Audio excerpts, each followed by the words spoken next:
Side tool has reached a nice even 750. Details on the latest leveling from Police Sergeant. Coming up now, we're going to start off the set with...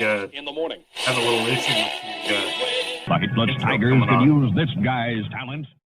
Have you had time to get ready? I don't waste any time getting ready. I stay ready.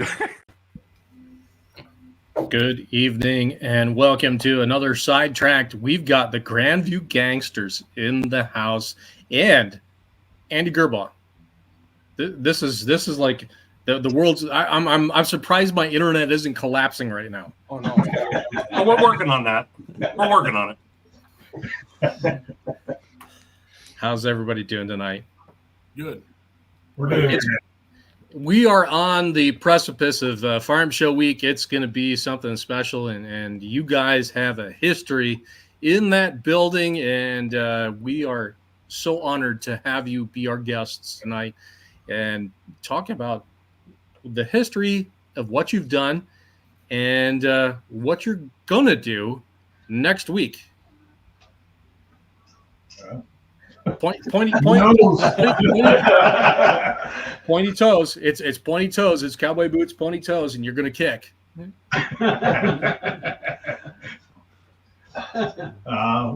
going to go do the best we can. Oh, so modest already. By the way, they're coming and they're going to win.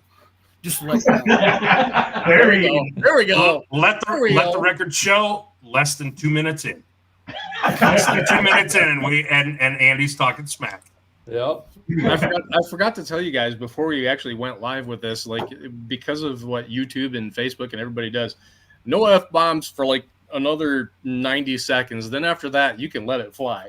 No, I'm good. I'm behaving myself. You got to remember the family's watching tonight, Gerbaugh. Right? Yeah, exactly. Got to have respect.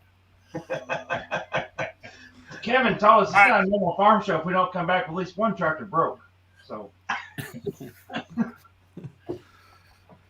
well, hey, tell you what, go around the room. Lots of the people who are watching. Holy crap! There's 159 people watching. That's the biggest we've ever had. Wow. Yeah, it's got to be like the fourth biggest. And sorry, inside joke. But lots of people know what you look like, Kevin. They don't know who the heck these other guys are, the enforcers, so to speak. So go around the room. Tell us who you are. Tell us why you're here and what role you play.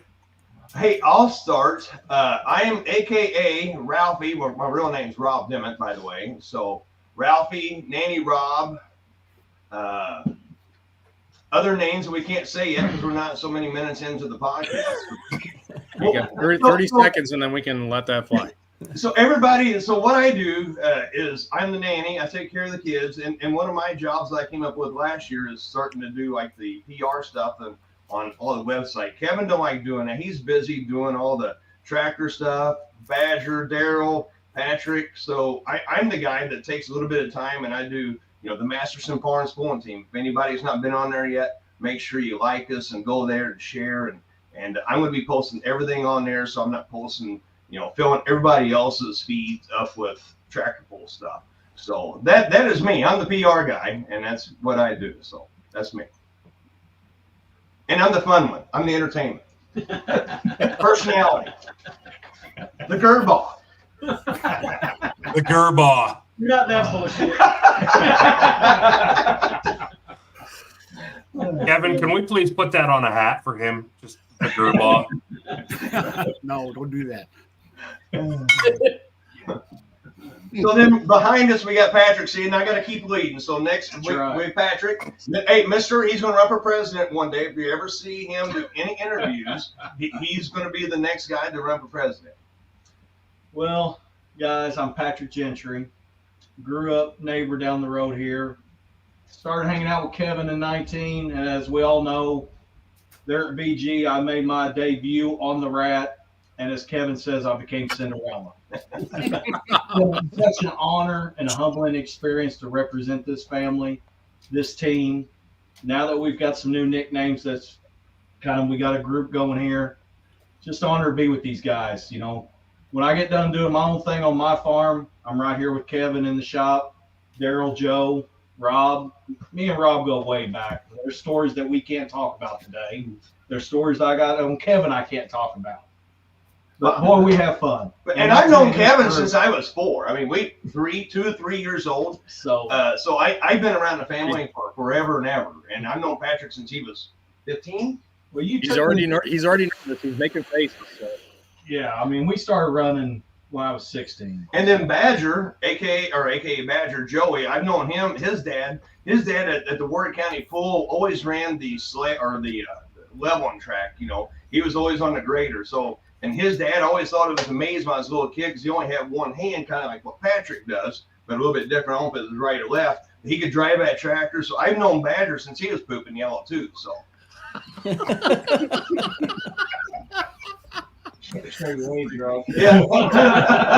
Nothing wrong with that, Joe.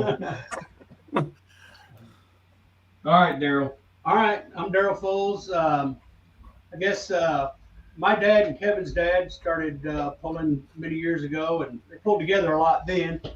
And then we ended up getting out of it, but they kept going, and everything came back around. I worked for a fertilizer place for a long time, and it went out of business, and I ended up here, and so now I help them on the farm, and I've gotten lucky enough to be able to get in the seat of the tractors every now and then. So He's a big help.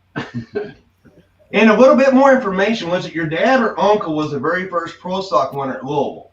yeah, my Uncle Billy. Yeah, Uncle Billy. Yep. Won it on his That was cake. 45 years ago, right, Daryl? Wow. Would have been 1980. Yeah. It was 80? Wow. Okay. 44 years of them.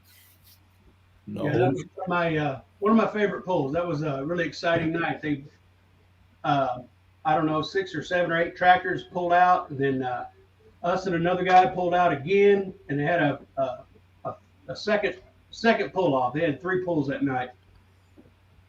Can't do that these days. No comment. No comment. Yeah. Back then, you could just drive back around and go up down the track as many times as you want. Higher steering, water, you had it all. Radio still going. Yeah. Badger? I'm Joey Harris. Been coming up here since working at John Deere dealer, so I've been coming up probably since 18 or so, working on the farm equipment. Whenever they break something. And in 2020, the year of COVID, is actually pre-COVID because Kevin and I was working on a sprayer in the farm shop and just making conversation, was trying to see. I was asking what he had left to do to get the tractors ready, and he named off about 10 different things. I said, "You, Patrick, we all gonna be able to get that together?" He said, "I think so." I said, "Man, so you want some help?" I said, "I'll be glad to help." And he said, "Let me think about it." Well, I went that weekend, and he called and said, "Was you serious?" I said, "Yeah, I'm serious." He said, "Well, come on up." And I've been here ever since. But I did get to run with him a couple of years and did get to get a first time in the seat. I got to drive Tinker Toy at Wapakoneta, which, as Kevin recalls, was the great clutch slippage of 2021. 2022, I guess. And he slipped the clutch so much that the air intake on the turbo was black. So, I still made it pass, but we had to readjust the clutch. You know, he's pulling out, and then he's trying to put it in gear. I was like, "You're wasting time." Clearanced it perfectly. So it seems like it's easier to get back on it. It's we just have a lot of fun. It's good friends and ones you call family. So we have a good time. Joe, how many laps have you made on those tractors? Because you've been in the seat more than just at WAP, right? Yes, 5 or 6 times, I guess. I did blind squirrel fights in there once while I did snag a win at Goshen this past year. So that was a good night. That was the night before the carnage. Oh, yeah. And Troy had a pretty bad belly ache. His heart flew out of the side of the block at Evansville.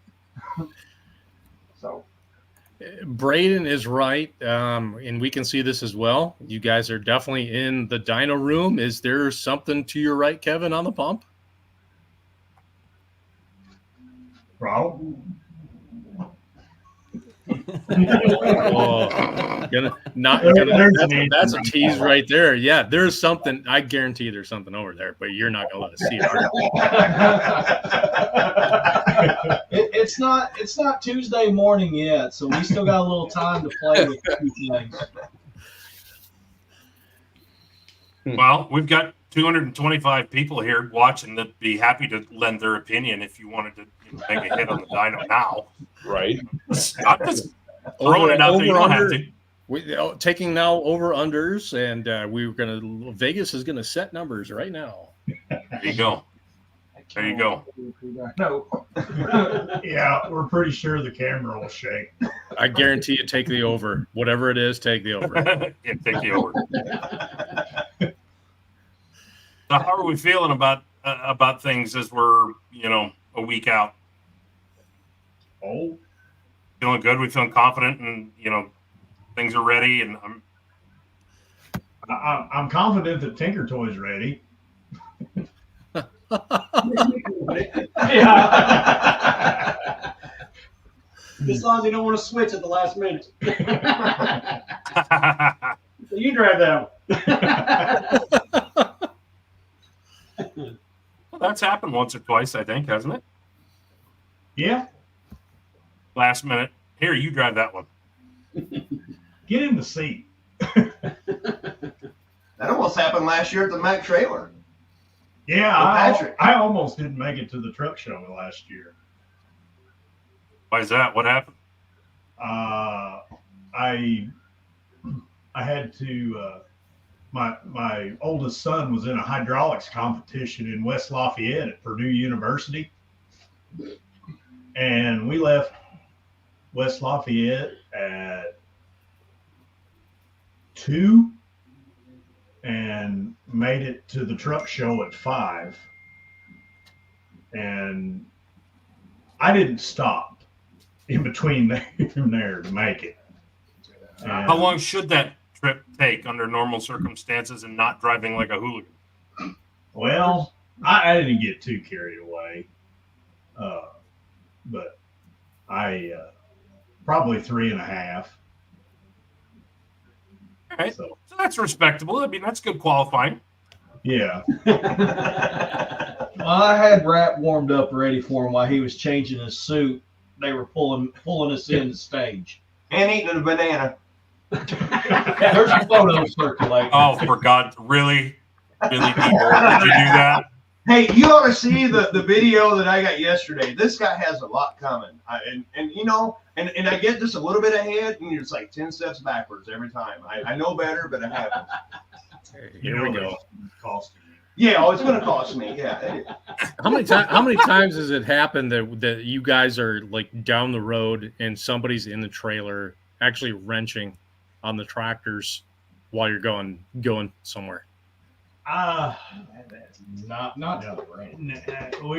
DOT's not watching. You can be honest. Theoretically. I've heard stories about that. We've never really tried that. Honestly.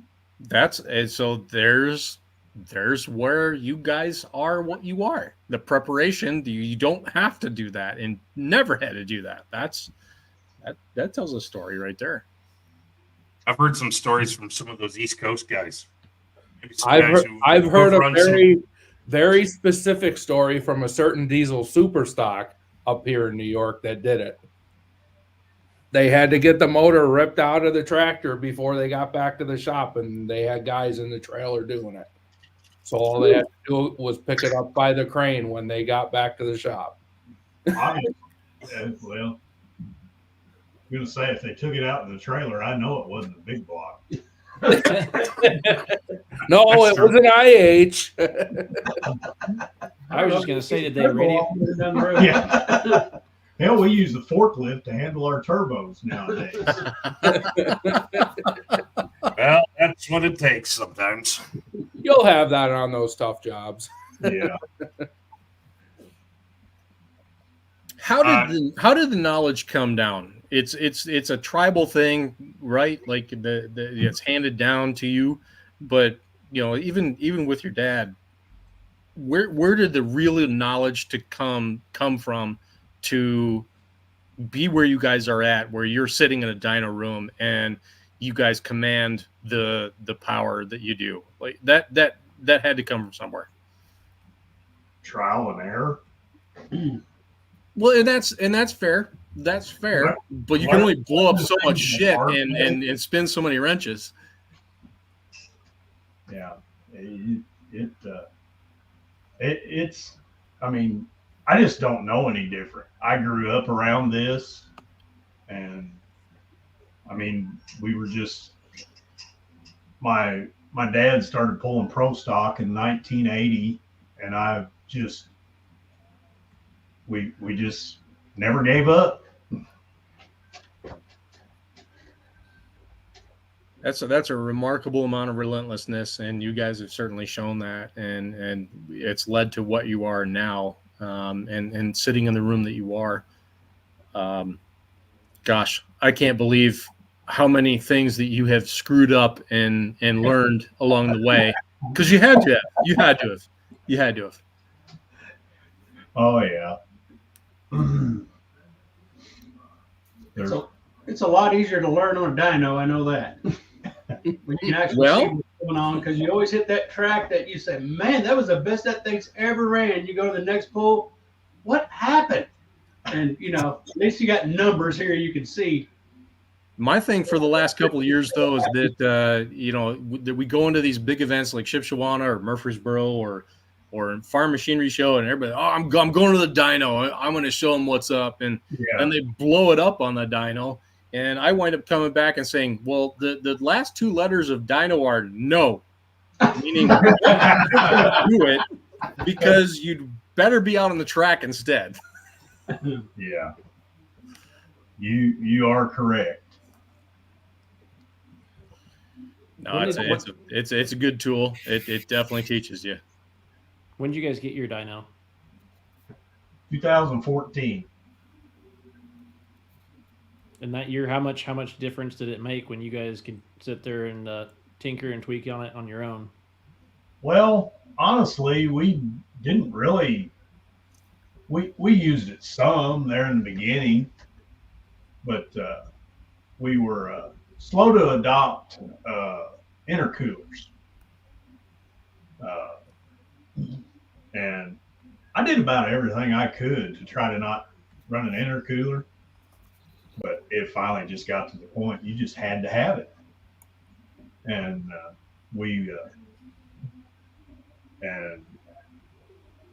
then, well, I did some testing for Columbus Diesel one year, and didn't really learn a whole lot, seemed like. And finally, most of the time I was out here by myself too. And anyway, about 2020 or 19, when Patrick come along, I had another set of eyes to help me along in this process. And that, we would dyno here and there, but we never did really work. It didn't seem like we were learning what we needed to learn. We weren't using it in the right way. And I'm not sure that I really know exactly what the right way is yet.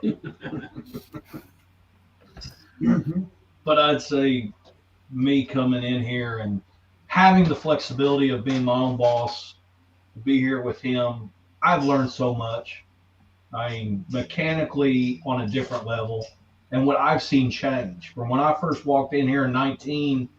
The first pull I went to, hell, on the way home, he cracked the block, and then I've never been around it. And he goes, "You help me pull the engine out."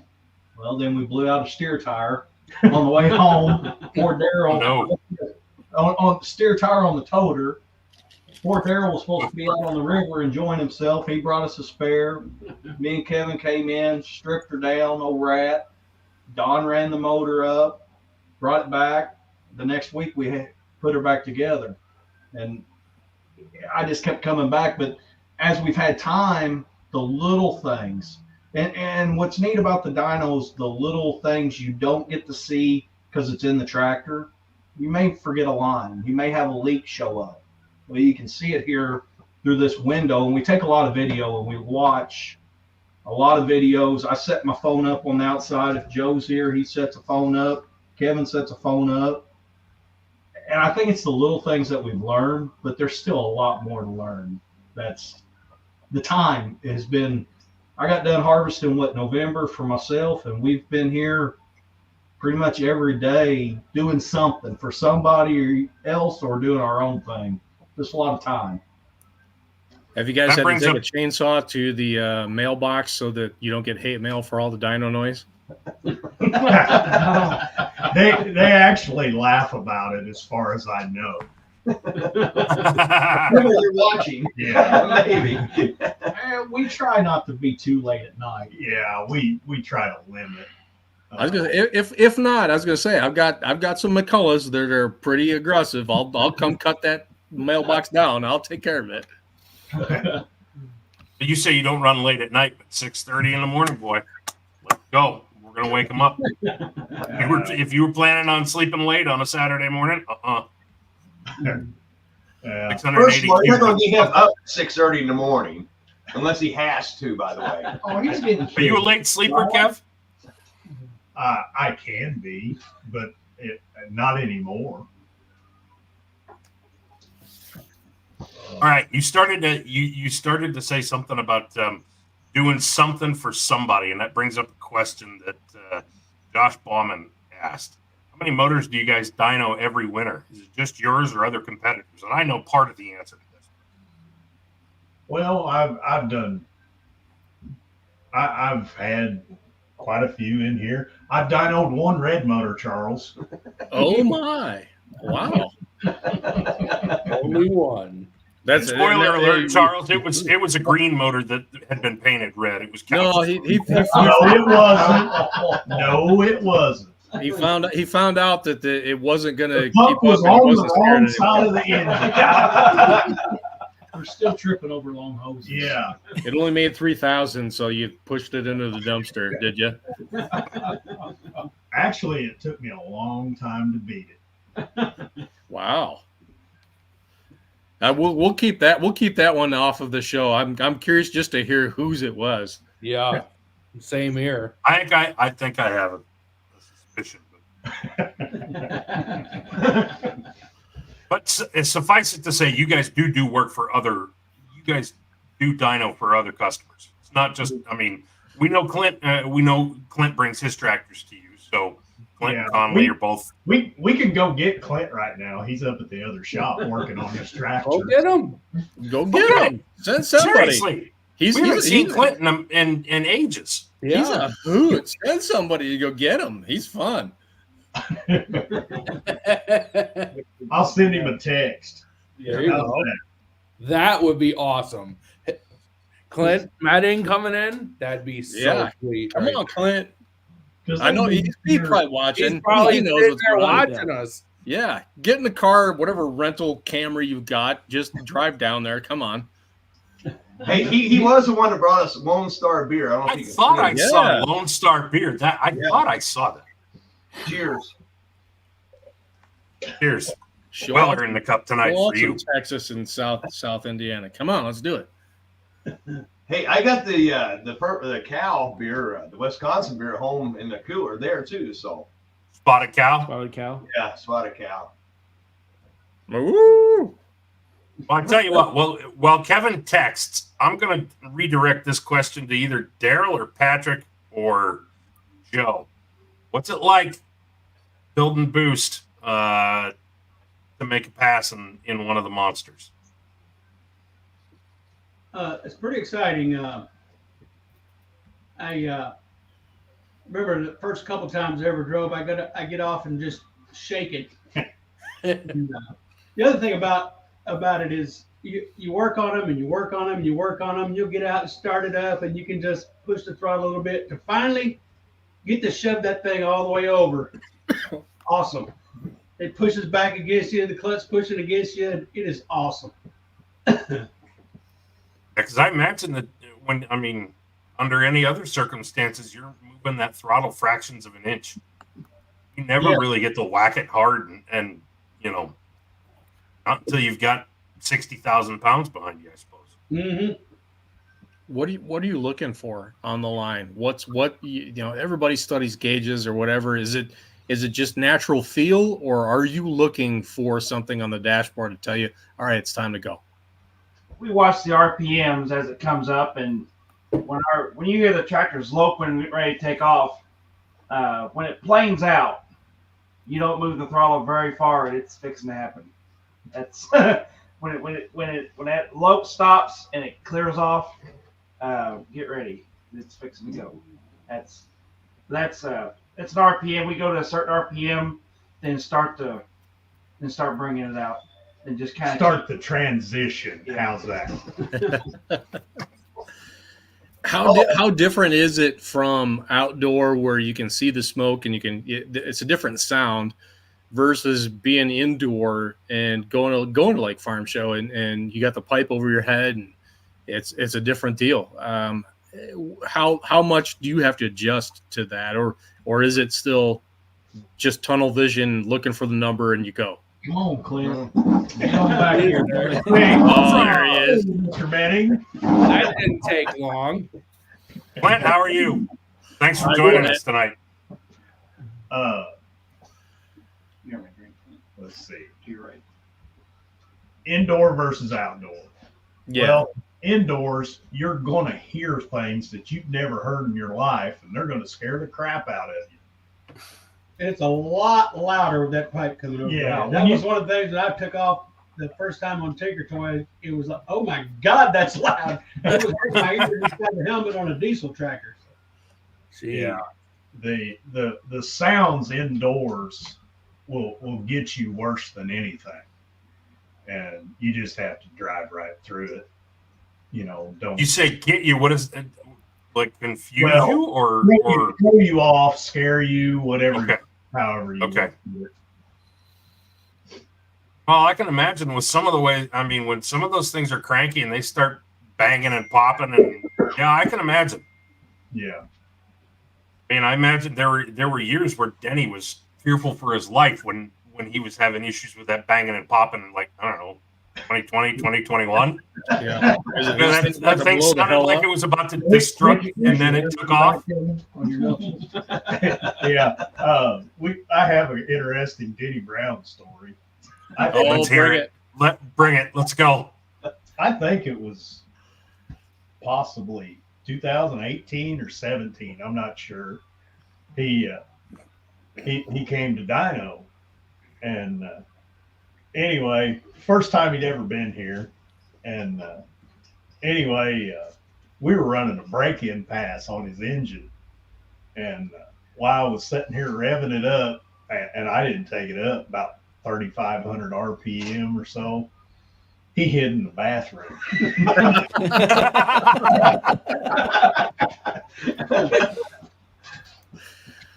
Because he was scared of flying parts, or because he was scared he was going to see it come apart? He come out of the bathroom and said, how'd you take it? I said, that was just 3,500. What he really knew was that he paid for the motor and Kevin was revving it up and Kevin didn't care.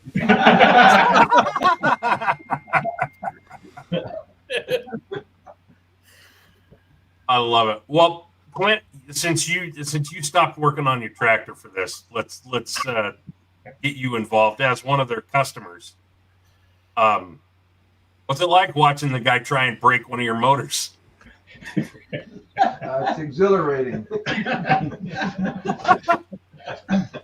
That's the most diplomatic answer to that question ever. I was going to say that answer must be that the check is already cleared, so that's why he said that.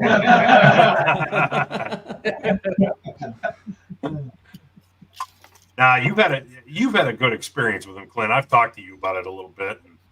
And, you guys have come a long way with those tractors, and well, now that you guys have made some fairly significant changes just to the mechanics of the hood and all that. Yeah, it's. I presume that's going to make things a lot easier in the future. Oh, it's most definitely, yeah. Yeah, we can actually raise them and check everything out. There's lots of stuff going on now under the hood. When we ran Outlaw, we pretty much did more maintenance on the toter than we did on the tractor. Not the same anymore. So not now. No, no, it's all good. Kevin's helped us a lot, and his whole crew. It's we owe everything to them. Good deal. You got the boys with you in the shop too, or no? Or are they going to fly up and meet you guys?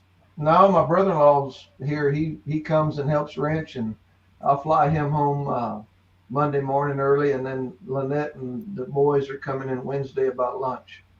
Oh, good. Good. And it's Conley this time, right? What's that?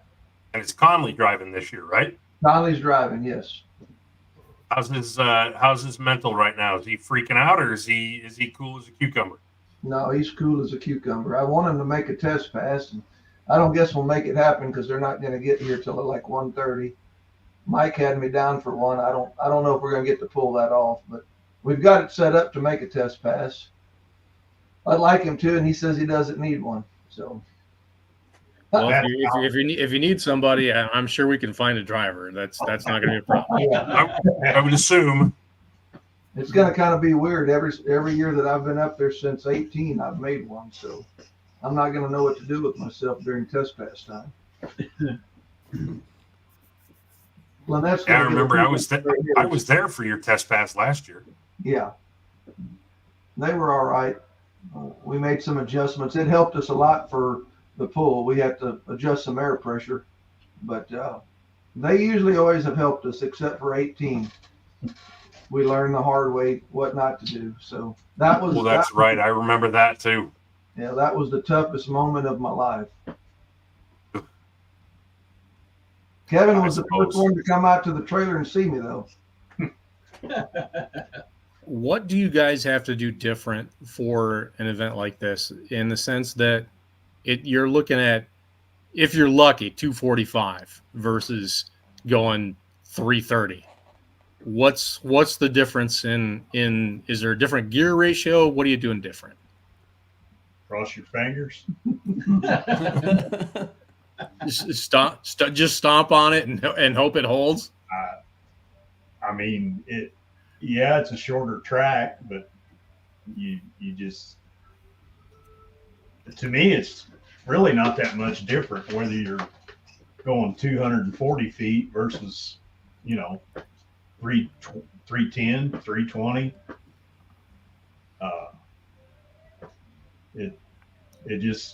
It actually all kind of works out the same. What do you guys see in the data logs? What's the difference? Like a hard pull down, a 300-foot run where it pulls down hard versus a 350 where it's free and you just go. Do you guys see wear difference? Is there a preference there for what you guys want to do? If you lug them down very much, it's really hard. And when I say lug down, anything below 4,000, it really,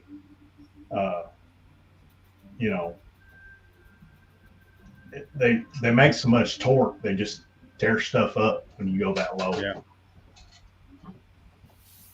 Yeah, RPM's your friend, I guess, is the thing. Yes. Right? Yeah. Yeah. Weird. Never thought you'd say that about a 6-cylinder. I can see it about an 8, but yeah, it's a different ball game. So we popped Lisa's question on, as many times as you've been to the farm show, what does it mean to you, and how is it different than any other pull? And I'd like all of you guys to share your thoughts on that.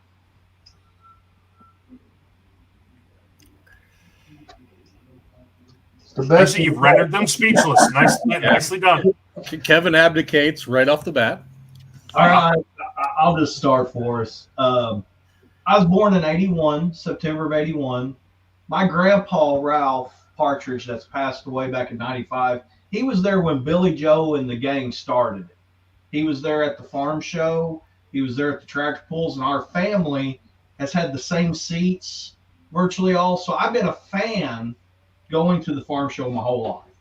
The show was a time that I was able to skip school, go to the farm show, go to the tractor pulls. My earliest memories of tractor pulling would have been at Louisville. And as a little kid growing up, that's like the highlight of your life, to see farm tractors. And then to know just 15 miles from your house is guys pulling the Mastersons. So I watched the tractor evolutions as a fan growing up. And then even Mike Sarver was 10 miles the other way from us growing up. Yeah, there's a name. You know, you had the Foldses. I've got a program from 1981 that my mom and dad got that has Don in the centerfold. Their family went in the year before. The history and the prestige of Louisville is very special in Southern Indiana. And then as things changed, I got older, going every week, cheering Kevin on, knowing him outside the track, out running around, me and Rob. There's a lot of nights at Louisville we were on that big screen. And some nights maybe we shouldn't have been on the big screen for some of the stuff we were doing, but we were on the Jumbotron. I got tired a couple times. I just got a little sleepy. He might have took a nap during the mods once or twice. You know, no beer involved. You meet so many great people. I mean, there's the doors open up if it's in the business side of thing. You are there to do business at the show. You're there to have fun in the evenings. Be a young kid in your 20s and don't care and just have a blast. But now, as I've gotten older, the year that I got to go with Kevin, Don, Daryl, and Dennis Miller came to set up, to bring the tractors in before the show started, to see Broadbent empty and be the first ones to get scaled in was one hell of an experience. To see what it is behind all the guys' work that they do. Mike Witt, Christiani, that crew is phenomenal. The work they do to put this show on. Guys like you that are promoting the sport when we didn't have cell phones, we didn't have live streams. It's changed a bunch, and I can see the progression being better. But the old history and seeing some of the old videos, you just can't beat it. There's nights we'll sit up late. I mean, you've done it. Pull out the phone and pull up videos out of the 80s and 90s and the stories that he knows and remembers, the pullers. I'm a red guy. Anybody sitting in here knows I'm a red tractor guy. And, you know, I grew up cheering the old Rattler and Snake, but the only time I would stand, I'd be wearing an IH hat, but when the Mastersons pulled on the track, damn right I was cheering for them. And to be a part of that now, I wouldn't trade this for nothing, guys. It's a blessing. I want Andy to get in here on this one, on that comment. I'm a red guy at heart too, but I've always had a special spot for the Mastersons and Linder brothers because they're the originals. Yep. We're glad to see that Andy didn't fall asleep. I was kind of looking over there and wondering. No, I ain't falling asleep. I'm being quiet. That's unusual for you. That's very unusual for him. He's just biding his time. I'm used to his like comments on the thing. Keep going. Hey, Andy Gerbach, Andy Gerbach, Andy Gerbach. So one question that we've seen several times is whether or not you guys have ever considered running a different class. No. That's pretty plain right there. There you go. Done. I knew Done. Although, did once, didn't you? Hey, can I go to the question that Patrick just answered a little bit? Yes. Sure. I've got two things to go back my first memories. One is of the Tinker Toy. Remember when your dad got the Tinker Toy and you brought it in there to the Broadbent? That thing was so dull and so bad. Me and Kevin and I, we waxed that thing how many times on Wednesday? I don't know. 10 times? I mean, we waxed that thing, and we didn't do a damn bit of good. And our dads knew that, but it kept us out of trouble from being up in the stands throwing airplanes down, you know? That was the one. And then the other one, the first one, and we're going to go back to, he was like 4 or 5 years old. And something happened to our hotel room that night. And so we went to another hotel, and we had another family with us. So it was my family and Kevin's and this other one. And I go to turn the TV on, and me and Kevin sitting there watching it. And I'm like, hey, Mom, Dad, the TV is dirty, guys. And it's like, well, wipe it off. I'm like, ain't that kind We of were dirty? full. And there's porn going on TV.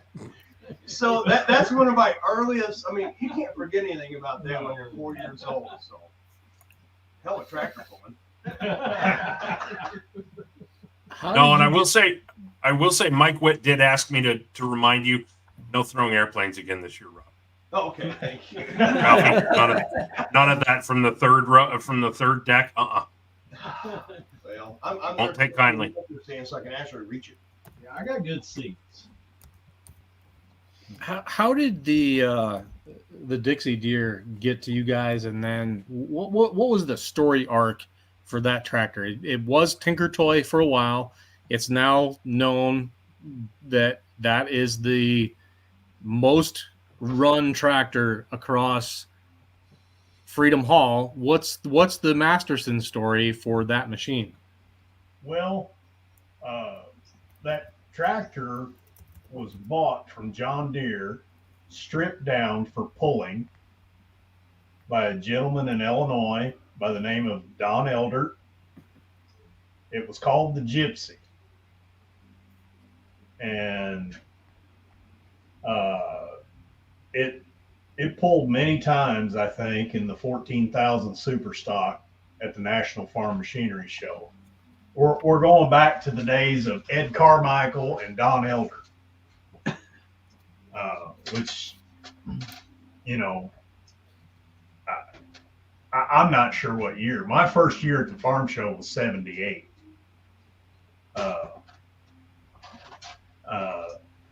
Then it went to Raymond and Joel and Kevin Armistead. And I'm not sure which. You know, I know it wasn't the morning train. It could have been the night train or evening train. I'm not really sure. I'm sure somebody in the comments can probably correct me on that. And then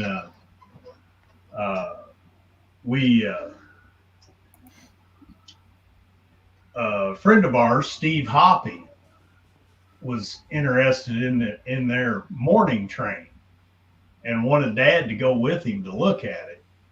Well, here sat this 4240 over here, and Dad made him an offer on it.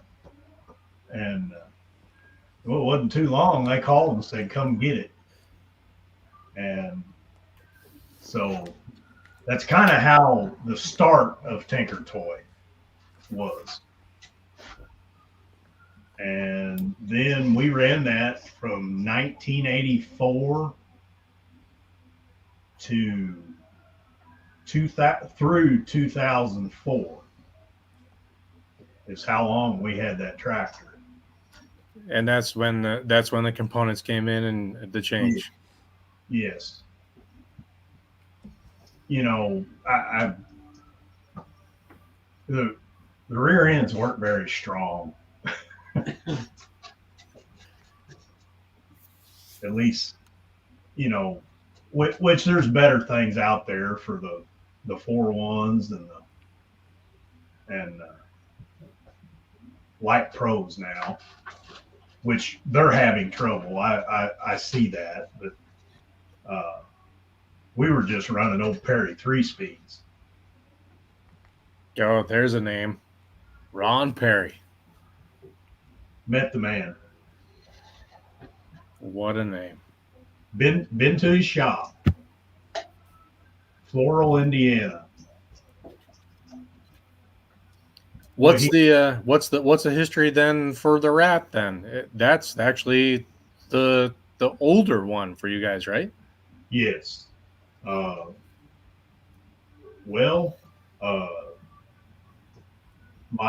dad bought it new in 1974, and it had a cab on it.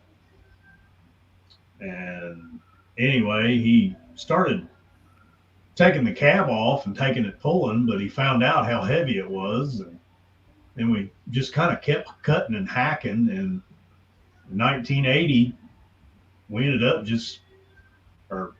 in 77, it became a full-time pulling tractor, pulling farm stock. And then in 1980, we stepped it up to the new economy class called Pro Stock. Economy. Don't start. Here we go. We're going to be a pull-off. We're going to be famous. Farm and economy class. The current hot farm. Pretty much. Oh my! I'm stepping on everybody's toes. I've been asking questions and just nerding out. And Andy and Cody and Adam and Ryan, you guys need to get in there. I'm sorry, I've been monopolizing. Charles, load some of those photos. We've got photos. We've got some of these photos. Yeah, I'll do that. We can pop on screen. So some of these are pretty cool. One of the questions I had was a photo that Ryan dug up, had a continuous smoke tube and a continuous curve. And I was curious about that because I guess I haven't been in the sport as long as everybody else. But what was the idea behind the continuous curve of the smoke tube and then going away from it on everything else? I think that might have been when it was the night train. Okay. So Don may not have had anything to do with it, but you sure it just wasn't flex pipe? Old flex pipe. It could have been. Could have been. That was a point A to point B pipe. Yeah, point A to point B. Yeah. Well, Jason Rowan had it. Was that last year or 2 years ago? And so I was just curious because I'd never seen that before, and just thinking of restriction of you got a 90-degree bend versus a continuous flow back. So I was just curious if there's reason for that or why you guys went away from that. They didn't make it in chrome. Yeah. 90 cent chrome was cool. It bent and didn't work. Who's that in the seat of that one of the rat? Here, you want to see it? These guys probably don't know, but I do. That's Cody Yard. Is it? Jeez. Yep. That's awesome. That was, I believe, if I remember what his mom told me, because she sent me this photo when I was writing the piece after Don passed. I think it was Macon or Jeff City. Yeah. Never pulled at Jeff City. It had to be Macon. Okay, then it was Macon. And that's really, really interesting that everything's on the belly bar and there's nothing on the nose. That's because that's how we hauled them. Ah, okay. That makes sense. If you find the picture of the Tinker Toy with a very similar setting, there's a reason. It's his little sister in the seat there. There's a bunch. Yeah, no kidding. Yeah. That's a bunch. I'm Kevin. I got it. And for those of you who are job, guys, see what I do? what you do now? Well, I got to show him all the tech stuff. I have my phone out so you can see what you guys are looking at. Well, you got Russell and Colby Counts, Joel Armstead, me and Dad, and Kevin Armstead. We got 3 generations of ownership there. Yeah, pretty much. That's cool. Yeah, that's really cool. Oh, and you've seen, and Kevin, you've seen what's on the nose of that tractor now, right? What, used and D-cubed Tinker Toy? Yes. I was trying to find a photo of it that was where the tractor was in action and it was tack sharp enough that I could pop it up and you could read it, but I didn't have anything. Yeah. Russell showed me. Russell told me he was going to do that before he did it. So there's toy with, as you said, it's travel size. Just nothing on the front, everything on the belly bar. that's not a thing anymore, really. That we see these big weight bars on the belly and even behind the front tire. There's some super stocks that have them. Esden Lane and some of those have them, but it's just not a thing any longer. What's the chassis setup look like where this just doesn't work? It doesn't happen. What's your guys' thought on that? I like belly weight. Me too, after eating a lot of barbecue. Preach. Fat people are harder to kidnap. Who was that? And this too, the bearinged wheel weights, that's not really so much a thing anymore either, is it? No. One reason we had to go away from the wheel weights was our engines got so heavy from all the bracing to hold them together that we kind of had to go away from that. So that's interesting. It's a chassis thing where you're looking for that stiffness, right? It's not, it doesn't work with twist up, like the mods, a lot of the banter style chassis, let's say, where it cranks up. That doesn't work for you guys. It's got to be really stiff, right? It does for some it doesn't. It's more or less a preference, I think. It's what the owner wants. Gotcha. It's one of those things you have to decide what's right for you. There is no right or wrong chassis. But has it, like, over the years, as the horsepower has like increased, has the movable weight changed as well? Pretty much. Yeah. It takes a tremendous amount of front end weight. Yeah. And that's what I'm seeing too. You're seeing less on that midweight and more of that all the way out front. Right. Yep. After reviewing a bunch of photos and everything, you're seeing all that weight out front because the tires are better. There's more horsepower. There's so many more variables in the frames and everything else that it's like everything's hooked up and doing what it's exactly supposed to do, and you're trying to get all that weight out front to get you as far as you can go. Is that the major difference? The tires that Polar 2000s, that's 20 years old technology. Now we got Mitas and it's just like they grip so freaking hard. Yes, they do. So this is something I'm going to go nerd again. Is anybody really experimenting with different tread pattern and design so much, or are we still fairly organic with that? Is anybody going outside the box? The craziest thing I've heard is on a mod, which it seems to be working for them with the tread pattern. But as far as I know, in the pro stock, maybe a degree here and a degree there, it's not getting too crazy. Not to say that it won't.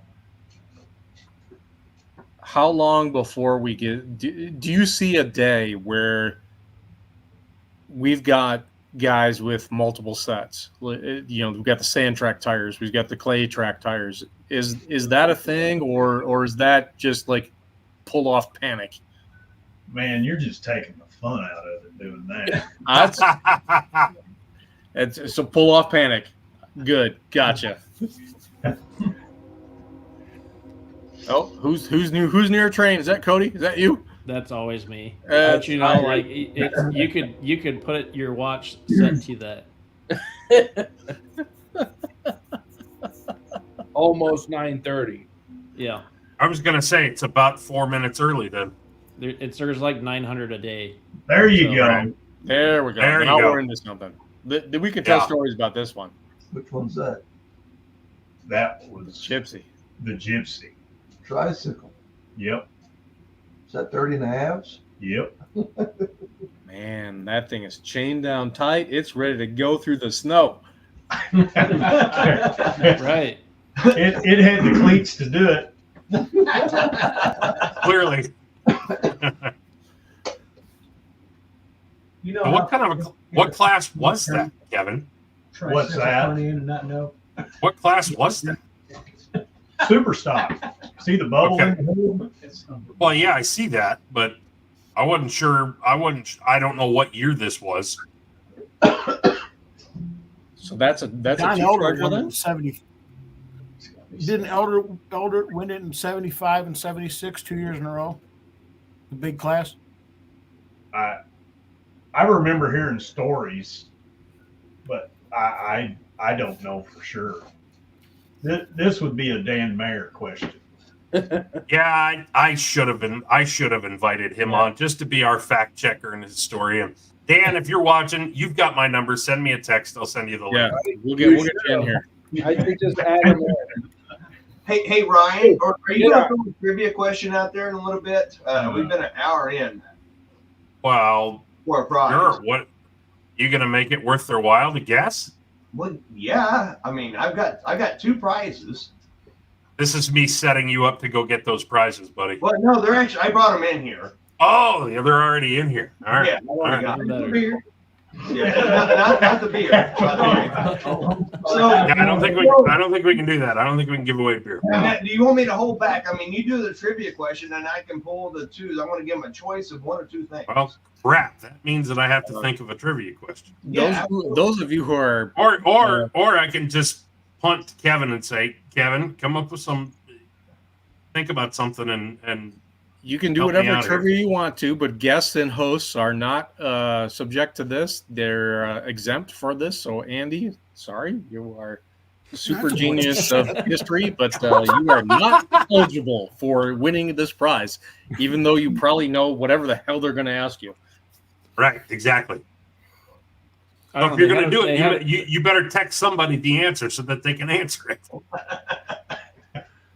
Not talking to me. Oh, am I supposed to come up with a question? If you got one off the top of your head. Sure, I didn't know we were going to do this, so whatever. What was the first year my dad won at the farm machinery show? Oh boy. Oh God. Garaboss, sit on your hands. This is a bunch of bullshit. It's a bunch of shit. I don't like this. I don't like you guys anymore. Everybody is screaming to Google right now. Me included. Exactly. They're all going to champpoll.org and they're looking at the Hall of Champions, and then And they're that going to will realize not that necessarily tell I will you not what answer it their is. question. No, it won't. I don't know if the Hall of Champions goes back. It doesn't go far. back. It doesn't. We've got This 80, is 80, Dan Mayer is 83, going to be on this one. 80, 83, Kevin, is that right? 70. What's that? Is that number that's on the screen right or no? Yeah, like 80? no. 80, All right. 83, 77, 84, 83, 85, Okay. 88. Just like Oh, stabbing for in the the dark. love. That's fine. Wow. How long is my hair? 1/8 inch? 1/3 inch? We should have did that Hey, when they don't even know what they're going to win yet. Nope, they don't. They don't. And truthfully, I don't believe that the right answer is on the screen yet. It's not. I didn't think so. Hey, and Gerbach. Hey, Yeah. I'm going to bring you something. I went and purchased something just for you. Oh, And it's for me. Here, give him my little box right there. This is because of you, Gerbach. And nothing. Nobody knows about this. No, except for nobody me. knows anything. So I'm going to go back a long time ago when I was a kid. I used to wear something like this, okay? Hopefully I it went away doesn't. with it, now my D-bore open road Stetson, right? So this because of Gerbach. I'm going to take my hat off here. And I've come out with a Boston Scully hat. Yes. Hell yeah. That is badass. Wow. No shit, that's cool. I hope you have like a 7 and my head. This here's too small, and I'm going to give this to Patrick, but I've got 3 7.5s coming. He needs a cigar with that. You're going to be more than welcome to have one. Thank you. Hell yeah. Nobody knows. I was going to pull this out next week, but I figured this would be pretty cool. This is a Andy Gerbach tribute moment. That's awesome. Has anybody got the thing right yet? Who's that? Somebody's horny. Oh, I mean, usually it's honk if you're horny. Sorry. We've got 92, 77, 95, 74, 82, 78, 84, 80. No. I haven't heard. No. So did everybody just give up? I guess they did. Oh no, there's got to be 800 different comments. They're just all stepping on each other now. We'll let that ride for a minute. All right. Yeah, let it go for a minute. Okay, go ahead, guys. Then I'll show you the prize later. There's a bunch. There's a couple of people who have asked if the kids are gonna have expressed an interest in making laps in a pulling tractor. I believe so. Knox, he's he's pretty interested. He's pretty ate up with it. Yes. When he's sitting there eating his supper, watching tractor pulling, he's hooked. I believe I do know the answer, so good luck.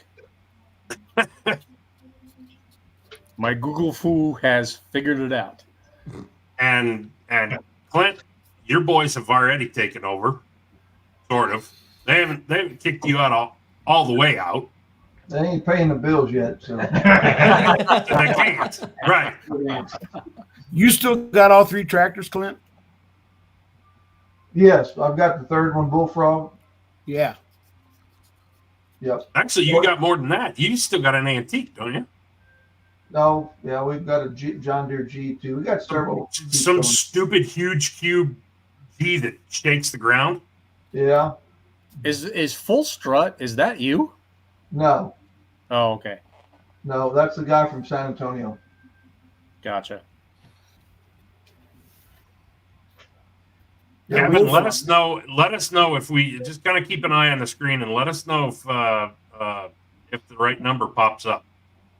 Well, let me pull it back up again.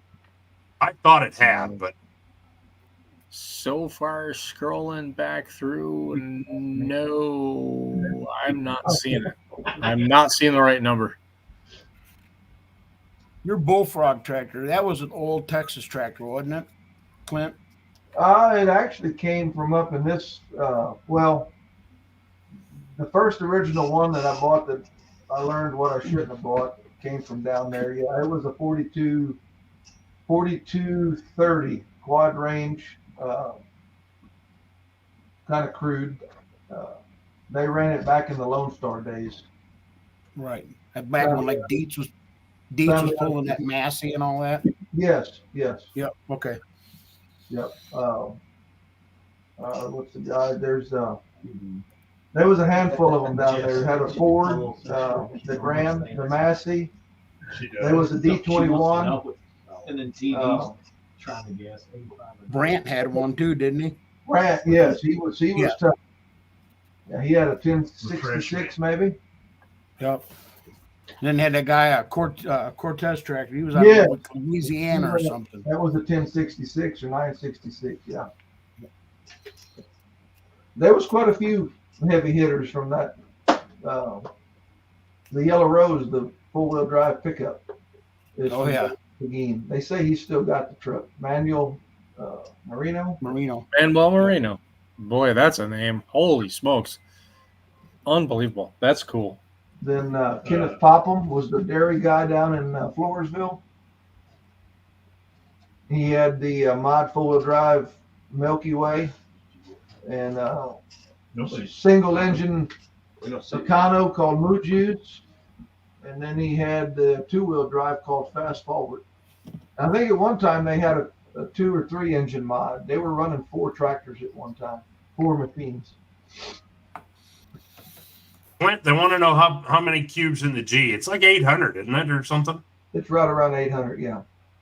I thought. Well, that's what we got in your pro stock. Yeah. Only 800? Is that all? I've driven an 800 cubic inch G, and wow, does that vibrate everything! And now Carol, believe it or not, now they're they're doing getting ones that are 1,000 plus. 89. Yeah, they're crazy. 2011, no. They're doing stuff that's just radical. I remember because I was there. I know. I'm sure you were. I'm anxious to know myself. Was I there? He didn't say first. I had to be there. He said his first year going to the function was 7 years. No, I had to be. I'll give him a hint. It was on Tinkertoy. His first time winning a session at Louisville. 90, 91. No. No.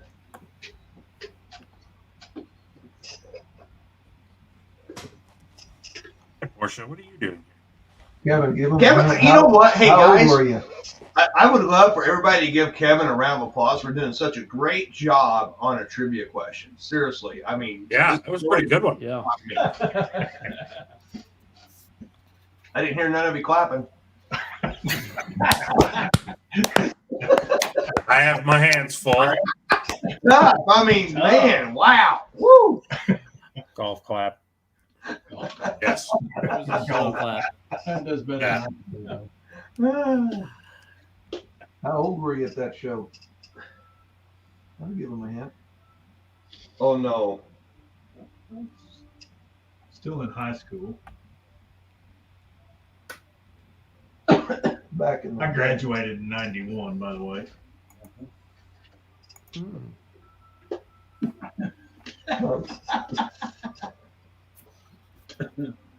Boy, I love some of these old pictures. That bike helmet is freaking sweet. Isn't that cool? Is that the? Yeah, that is. That's legit.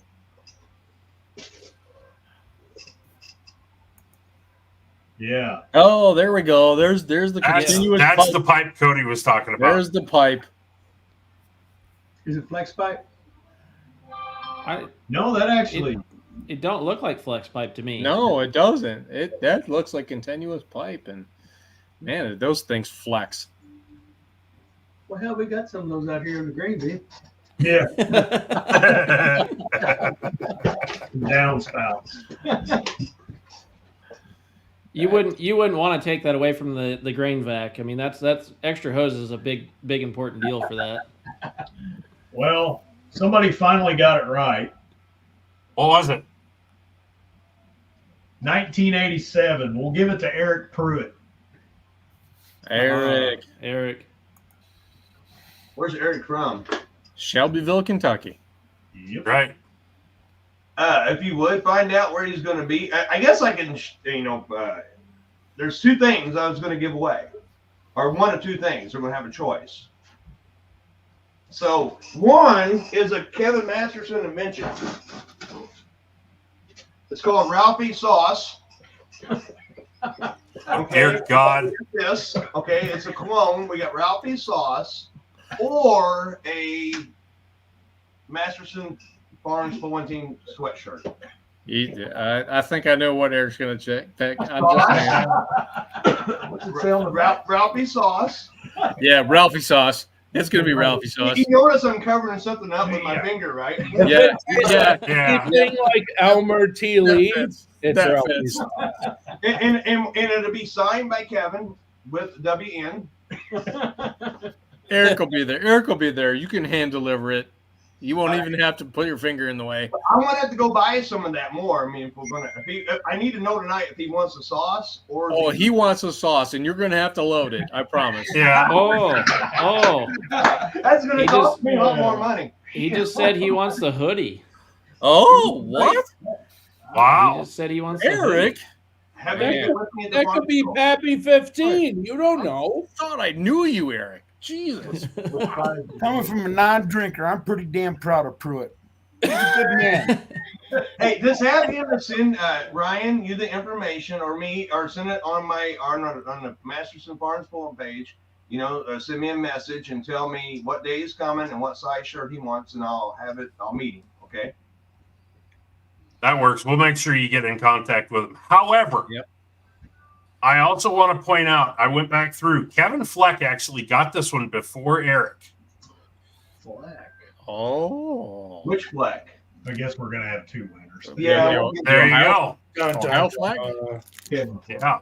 Jeff's brother. It's the Kevin from Ohio, I think. Maybe. The DuBois County Fleck? I know a Kevin Fleck. Jeff's brother. Like Salina, Ohio Flex. Okay. Okay. Maybe. Kevin, send the sidetrack page a message. Tell us who you are, where you came from, and we'll hook you up with these guys. Absolutely. I'll take care of it. That's my job. There you go. Do your job, Mr. PR guy. You hear that? Yeah.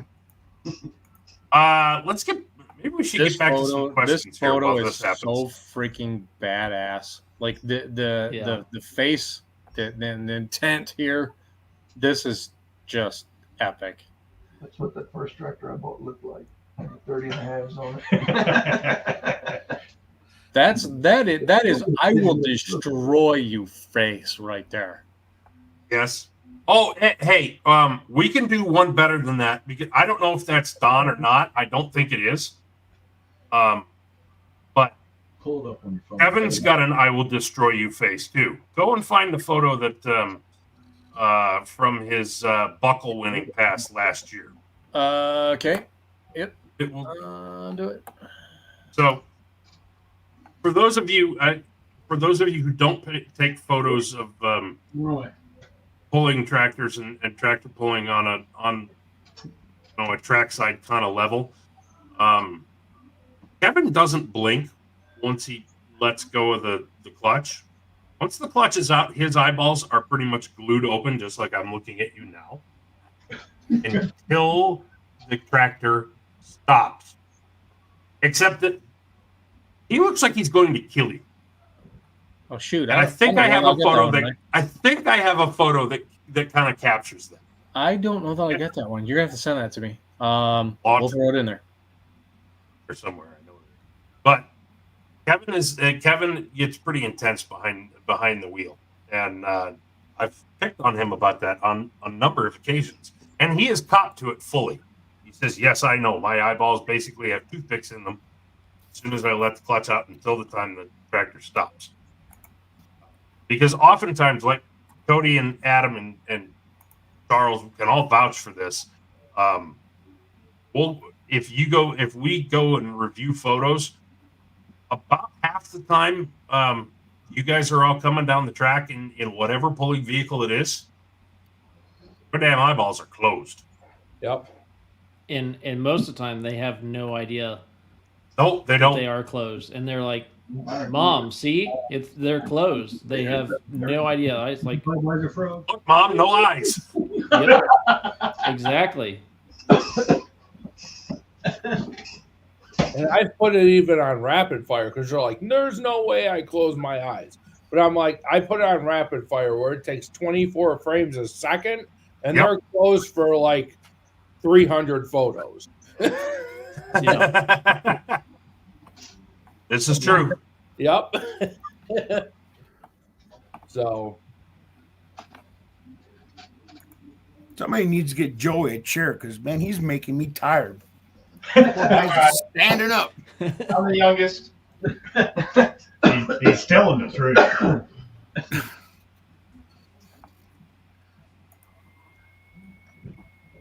Charles, it's that second to last one that I sent to you. Okay. All the years, Kevin, what was the most meaningful win you've ever had? Did you text it to me, or was that in Messenger? Sorry, Andy. Well, last year winning the belt buckle in honor of my father, I wanted that belt buckle bad. Yes, you did. And that sticks in my mind.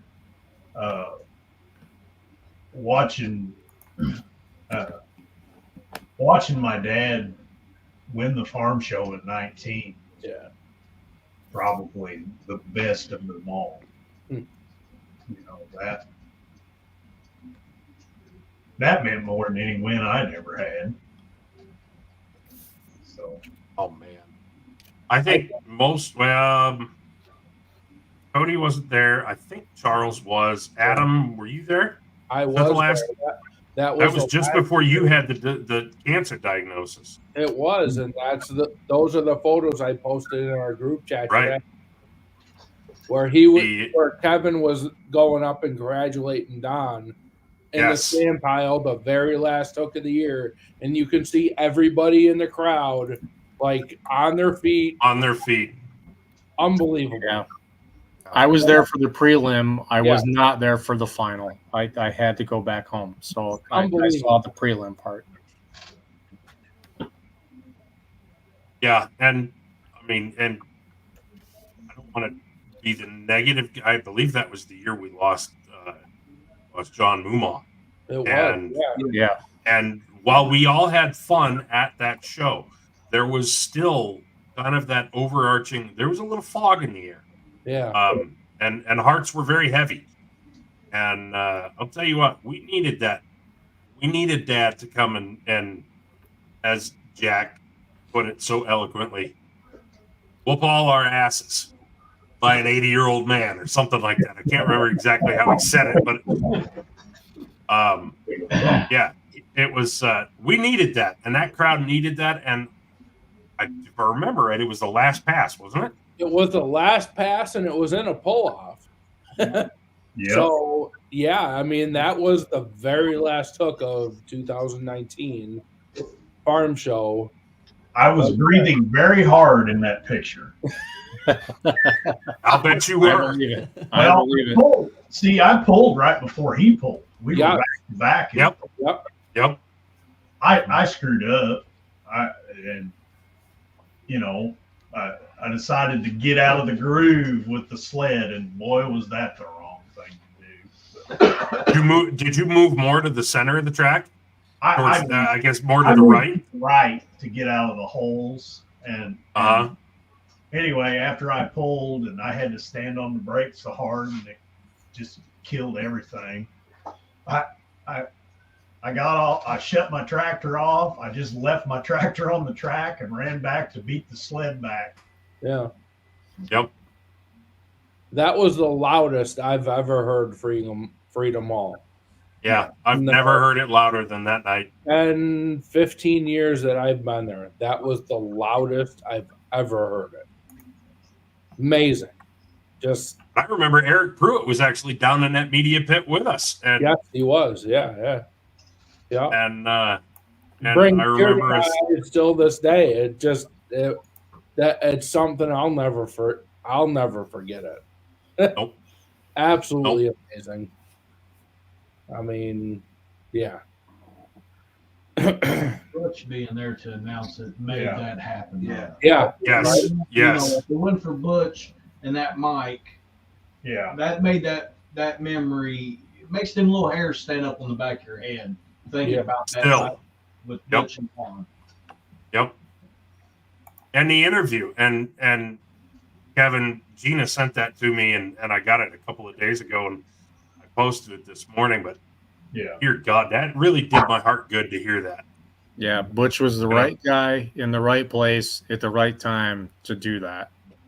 Mm-hmm. And to interview his friend. Yeah. You know, I mean, those guys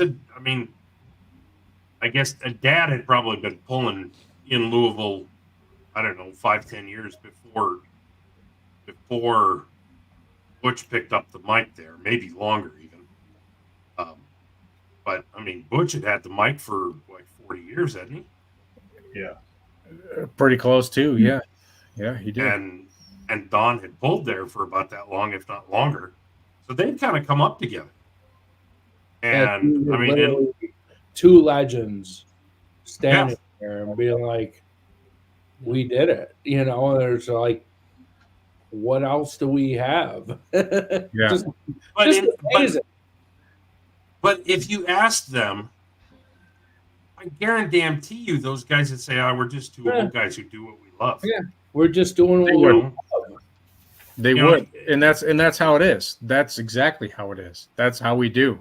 Like, we put our pants on one leg at a time like everybody. And it's so awesome to get to cover guys like you guys and do this stuff. And Butch would say the same thing. It's just and Miles does. Miles is a great friend. He feels the same way. Like he gets it. He understands the history and just wants to tell the story and just showcase what you guys are and what you do, and that's what it's all about. And you're going to get that next week. Miles is going to do that. Dan's going to do that. It's going to be fantastic. You guys are going to be on center stage, and those guys, those two are going to do you right. It's going to be a very good thing, and I'm glad that those are the two guys who are going to do it for you. Yeah, I mean it's like Joe Montana in the 80s, late. It just you guys were the stuff. I mean, and are the stuff. I mean, who said that? Why is Kevin laughing? I think I struck a nerve. Yeah, I think so. We're Come gonna hide Andrew's comment. We'll get back to Andrew's comment. Let's kind of flush this out. I want to get back to Miles Krager for a minute. What pool was it? Bowling Green? Or what pool was it? It wasn't the Montana. He showed up and he came to you and brought you a picture. Yes. And that was the first thing he did. As soon as Miles got there, he's like, he saw me. He's like, hey, where's Kevin? I'm like, he's over here. He goes, I've got something I got to give him now. And it was a picture, and I forget which picture it was, but Ryan took the picture. It's the picture of me kneeling down, watching Dad go down. Yeah. Oh yeah, we've got that. Yeah, somewhere. It's beautiful. Yeah, it's in there. Yep. Hang on. In the The funny thing is, every one of us, we have a group chat going. Every single one of us has a photo of you doing that. And Kevin has a different shirt on every time. Yes. So this is Ryan getting you doing it. In 19. And this is me getting you doing it at Wagler's track. Yeah, you do that. He just loves to watch and listen. Is that me drum? No, it's Secret Toy. Is it toy? Yes, Toy. Yeah. Okay. Yeah, this one actually, Don was not driving. This is Daryl driving, and Don your dad was in the side by side behind us. Behind me. Sean. So last night, you said Wagler Motorsports. Last night I was scrolling through trying to find pictures and things, to help Ryan, you guys out today on pictures, and I saw a picture and it was Don. I think it was in 2021. It was Don. He was there in his wheelchair, and Brad Moss was on one side, and the back side, I think it was maybe Wagler. It looked like Wagler from the back, but they were sitting there talking to Don, and Brad sent me a snap back saying, I remember that precisely because that was the time when Rat got sick, his belly got upset, so you want to drive the Tinker Toy the next night. And he goes, I remember exactly because he told me, make sure tomorrow Kevin takes some damn tires off the Rat and put on the toy for tomorrow night. And that was exact words from Brad Moss last night, because I sent it to him because I figured, that's probably one of the last pictures, them two probably had together, I'm guessing. I don't know. But so speaking of Brad Moss, I want to know what Kevin was telling Mike Witt in this picture. There's no telling. Oh, there he is. You're just not gonna.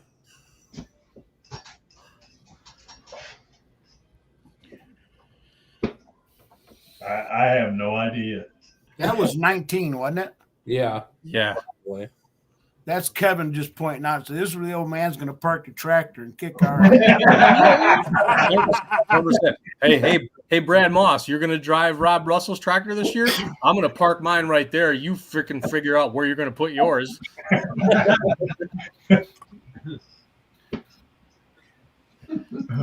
Hey, what though? There's gunslingers in that photo. There's some gunslingers in that photo, but we got to talk some more trash. Like I know. We're I here. know. Andy, let's go. Let's talk some trash. Let's have some Yeah, fun. I'm trying to be respectful, and I got to say this, and I want everybody to know that all the shit talking and trash talking that I'm doing has nothing to really do with them guys.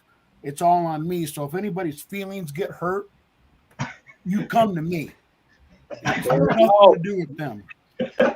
The mayor God help has you if you do come to him, because he will give you an ass whooping. Yep. The mayor has spoken. And I wanted to make that very clear. Charles and Rue, I know for a fact, follow drag racing, and I've talked about it with Kevin and Pat and Ralphie. You go through the names way back in the annals of drag racing, down to Snake Perdome. Nicknames sell. They do. They create interest. Talking trash creates interest. Muhammad Ali is a prime example. Drag racing was built on trash talking. It was two dudes with t-shirts, white t-shirts in the 50s, standing on the street corner, talking shit to each other, saying, hey, my car's better than yours. Next thing you know, we got drag racing. I don't know why on earth Pulling thinks it's a foreign language to talk trash. It doesn't mean you got to hate somebody. It doesn't. I just want somebody to pick a team. It don't have to be the Grandview Gangsters. Hell, pick Colin Ross. I don't care. But get excited about this sport, because we can post all the pictures you want. We can talk about the history all we want, but that doesn't draw in an 8-year-old kid. Yeah. Yep. And what I want to see, and maybe I'm greedy, but I want to see 50 to 100 people lined up with moms and dads with little kids wanting to get the pictures and autographs from the Grandview Gangsters or Colin Ross or Limkeys or whatever team you choose. A four-wheel drive team, two-wheel drive team, I don't care. The future of this sport is kids. Yep. And we're not doing that. I'm as guilty as anybody. Doing a good enough job to get kids interested. I don't agree with the way society's gone, but society has changed. Trash talking is normal. I see pullers all day long, and all of us do. Come Sunday when the Super Bowl plays, they'll be talking shit about their favorite football team. But you won't never hear them say a word about tractor pulling. Hell, you don't even know they got a damn pulling tractor or a truck. People need to wake up, because it sells tickets and it gets people interested. And I will believe that till the day I die. Preacher Andy. Preach it, baby. Preach it. Amen. I just want to see. I just want to see kids get involved and get interested, because I can remember in 1982, the first time I ever went to Louisville with my dad. I'll never forget it. I walked through the little hallway between the West Wing and Broadbent Arena. No more break in to Broadbent. There stands John Klug, Danny Dean, and Lee Auer talking. I still gives me goosebumps thinking about it. To my right, I turned to my right, and there was the river rat. You know, I'm 12 years old. I mean, them guys were bigger than life. Yeah. I want to see a 12-year-old kid or an 8-year-old kid. I want them to have that feeling and understand it. And unfortunately, I don't think kids are. And the only way we're going to get them is keep slamming Facebook, man, or social media, whatever you're on, and just keep talking. Dude, we are shit out there. Like the photographers, me, Ryan, we see them. They're hanging on their guardrails watching. Like they want to be that guy. We see it firsthand. You know what I mean? It's awesome. And you're right, but what you see and what I see and what these pullers see, we're seeing families that these people are already interested in the sport. Yeah. You know what I mean? I want to see a kid from suburban America, in a suburb of Indianapolis say, "Oh my God, this asshole from Michigan's shooting his mouth off about the Grandview Gangsters." I want that kid to walk up to Kevin or any of them guys and say, "Hey, never been to a tractor pull, sir, but can I get a picture and an autograph with you?" Right. That's how we all started. Every one of us started that exact same way. That's why I'm here, because we all have something in common. We have a common love. But so we're preaching to the choir, but we're preaching to the choir. Yeah. And what Andy's point is, we got to find how do we get to those other people? Yeah. And I will give you. How do we get that kid to walk up to Kevin and say, "I heard this asshole from Michigan talking smack." Find out who you are. I will give you a prime example. 3 weeks ago, tomorrow night, we went out to eat with a guy and his wife that I work with. Totally city kid, has absolutely, or not, I shouldn't say kid, he's 57 years old, but he's never been to a tractor pull. Anyways, long story short, in conversation throughout dinner, he says to me, he says, "I really want to go to one of them drag races. I've never been." And I said, "Well, I know where to go. We'll go to Norwalk. Come on down for the day, yada, yada, yada." And then he says to me, "Man, you talk a lot of shit about these gangsters." And he goes, "I've never been to a tractor pull, but I want to come see one of these damn tractor pulls you keep talking about." You know what? And I'm like, ding, ding, ding. And then this week, walking down the hallway at work at 6:30 in the morning, I'm walking down the hallway to go out to our equipment building. 2 different guys, Monday and Tuesday in the morning, 6:30 morning, walking down the hallway, 60 feet from me, I hear, "Them gangsters are going to get their ass kicked next week." But these are guys that they're talking shit to me because they see what I've been posting. That's awesome. So I know it works. Yeah. It works. I know it does. Now, whether they, and I know if, God forbid, gangsters lose, you're not gonna, by the way. But if you do, I'm gonna catch a wrath of shit. But you know something? I got big shoulders. Bring it, because I'll be talking shit the week after. It sounds like some Northeast Ohio guys now need to start ripping on the Grandview Gangsters. That's what I'm hearing. And Andy, we kind of put you as the #1 fan, as the Don, I call the #1 Don and Kevin Masterson fan, and we appreciate what you've done, and of course Ryan and Charles, what you guys do, what you do for pulling, you guys don't get enough credit. You always put things on everybody else, but we, in our little inner circle, we talk about what you guys do, and we truly appreciate what you guys have done, asking us to come here tonight. And would Kevin normally do this? Probably not. So I'm a little bit more of a motivator. He's been a little bit more open the last year or two to get him to talk. And I think it's been great. You guys have been awesome, and thank you for everything that you do, and we appreciate it. That's for sure. It is about you guys. It's about telling the story, and I'd love to have you guys come back after the week after and say, all right, now we went through it, and here's where we went. So it's about telling the story. That's what it really is. We're just storytellers, and that's all we give a shit about.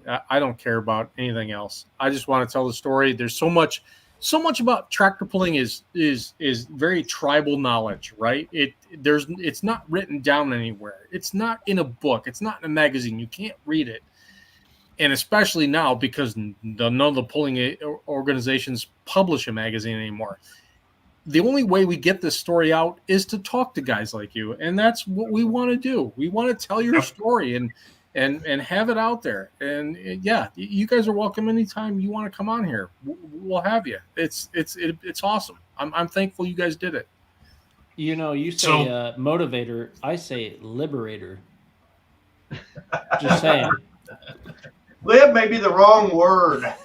Yeah. Be a little. I'm a little surprised that Trent Pollock isn't watching. And Trent, if you are watching, you damn well better throw a comment in here. Back it up, son.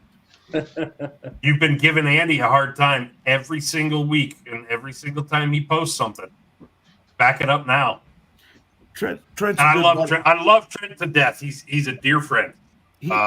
Trent's a good buddy of mine. There's a couple other ones on there. It's always giving me shit, and yep. We're all under the understanding what we're trying to do. And, yep, 100%. So, like I said, anybody who wants to get pissed off and upset about what I say or what I do, because supposedly, talking shit's frowned upon in pulling. Well, pulling is not in no condition to be frowned upon on anything. We need spectators. We need fans. These guys running around for $1,200 to win in a box of Cheerios and a ho-ho. Enough. No, if you win, I will buy you a box of ho-hos and Cheerios. No, he's right. He's right. You guys are putting yourself out there with the most legendary stuff and designing equipment and building engines that no one on this planet is doing, and you're doing it for a box of Cracker Jacks. Yeah. That's bullshit. Yeah, absolutely. So if we can do something to drive that and hold these people accountable to get more money for you guys for your effort, yeah, we're about it. Absolutely. So who's going to put Andy Gerbach's face on a box of Cheerios in the next day? I mean, with a professional headshot picture is what I want to know. Oh, jeez. Hold on a second. Crap, there are at least 4 of us on this call right now who know how to do this. I'm on this. I'm afraid my camera will break. On my second screen, I'm making this happen. Hey, Clint, have you scheduled your pull yet? You got a date for it, Nordheim? Yeah, it falls on the Puller Championship weekend again. Third weekend. Come on. Oh, okay. That sucks. Will Mansky's busting my balls to come down there and going down to your pull. Man, that'd be great. We'd love to have you. Well, Andy, from everything I've been told, you need to come down. That's what Will Mans keeps telling me. He goes, Gerbo, you got to go. You guys are just alike. Hey, Andy, your tactic is working. My daughter's watching, and she said that guy that's talking on there sure likes to talk a lot of crap. Well, things got to change, guys. It has to. I agree. I mean, we watch it in sprint. I follow drag racing, sprint car racing, and nicknames, they sell tickets. Talking shit sells tickets. And anybody wants to argue with me, 1962 or whatever, Muhammad Ali, he figured it out from a wrestler how to run his mouth. It's fact. John Force is a prime example. He wasn't worth a shit as a drag racer. He was blowing up every car he got in, but he knew how to run his mouth. And that's what got people interested in him. Now look at him now. You look at what's going on in door car racing right now. Oh, yeah, 100%. Stevie Fast and Donald and what Duck's doing and oh my gosh, it's astonishing and it's so fun. And that guy, oh my God, it is so fun to listen to him talk. And you here's the thing. I think a lot of sled pullers get nervous about this trash talk because they don't want to be mean. You don't have to be mean. You can talk trash on somebody without insulting them. You can do it in a way where you're not being rude. And these guys have figured it out, and we need to. You can do that. You can say some shit and not be mean to somebody or demean them. It's possible to do that. You just got to figure it out and be comfortable doing it. And you don't even have to have the pullers do it. Let the fans do it. And why the fans don't get wound up, I don't get it. I don't understand it because Charles, you see it, Rue, you see it. Fans, man, you look like duck face. Oh my God, they're into it with them, and you know damn well Stevie Fast and Lyle Burnett are sitting there drinking Budweisers in their hauler at night, saying, "Yep, we hooked them in with that one." As we made another $100,000 Yingling, yes, Yingling and What's You know Stevie's? what I mean. Four Roses. Right. Can you imagine if Andy and Duck were in the same room together? I'm just saying. Oh my God. A lot of the ideas, I'm not would gonna be lie. A lot of my ideas I steal from him. So that interview was hilarious. I'm not gonna lie, that was hilarious. Okay, so for now time out quick. For those of you who have no idea who the hell we're talking about, there's a guy named Donald Long. He goes by Duck. Yep. He's a drag racing promoter. He is a radial tire racing promoter. Got a real big mouth. Through and through radial tire racing guy. And he has done some pretty amazing things. He's paid out some just utterly stupid numbers and written some just insane checks. And not checks, just like stacks and stacks of cash to event winners. He's figured out how to do this. He's figured out how to trash talk with a modicum of respect. I won't say a lot. Sometimes he gets, he could get up on my feels if he called me out. But he's figured out how to do this. And at the end of the day, plenty of promoters out there and pullers as well who could take a page out of that book. You don't have to go full Don Long. Even half speed Don Long would shake up the pulling world in a big way. people have heart attacks. Yeah. Speaking of that, aneurysms. Does anybody have eyeballs on what PRO is doing tonight in Bradenton for Q1? Do we have a Top Fuel 340 yet? Does that happen? I would assume it's coming. And Adam Wilson, you're exactly right. As long as you say "bless your heart" afterwards, you can say whatever you want about anybody else in the world. Bless your heart. That's right. Bless his heart. That man is the stupidest idiot in the world. He cannot read a track to save his life. Bless his heart. And it's okay. See, that's how this works. All I know is I know numerous people who get up first thing they do in the morning in the last week or two is look up Andy Gerbach on Facebook, see what he's putting on Facebook. Is it good? Yeah, you just good. Exactly. That's what we need. That's what and Andy is getting up at 3:00 in the morning to go to the bathroom and reading what Donald Duck does. TMI. He's not bullshit. TMI. That's no bullshit. I wake up every morning between 2 and 2:30 to go take a piss, and before I put a foot on the bed, I got my phone open just to make sure I ain't missed what Donald Long had to say. Shit, Man, that guy can talk shit, and it makes me laugh. And his wife has figured out how to actually roll her eyes in her sleep. It's amazing.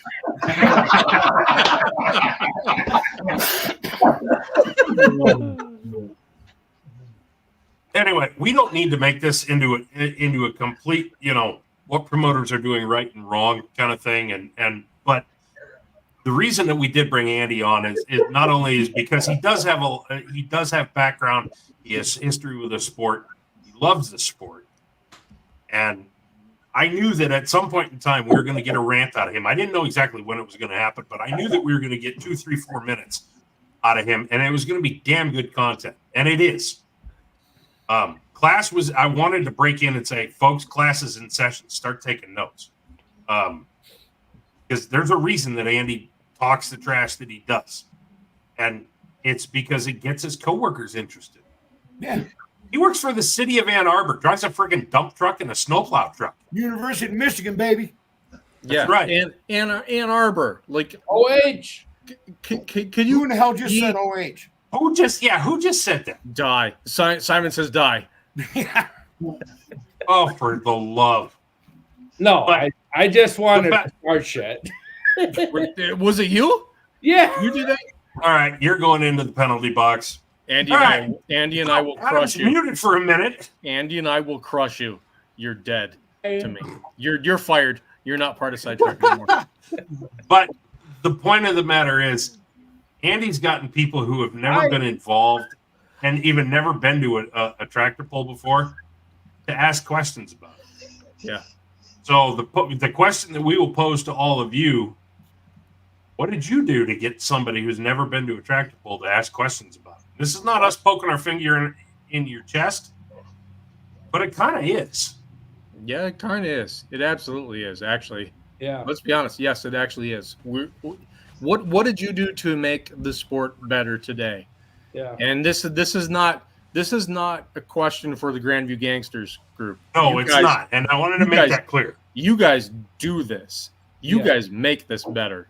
Absolutely. But everybody who's watching, what did you do today to make the sport better? Did you do something to promote it? Did you do something to introduce it to somebody, a coworker or a friend? How did you make it better? Because no one is.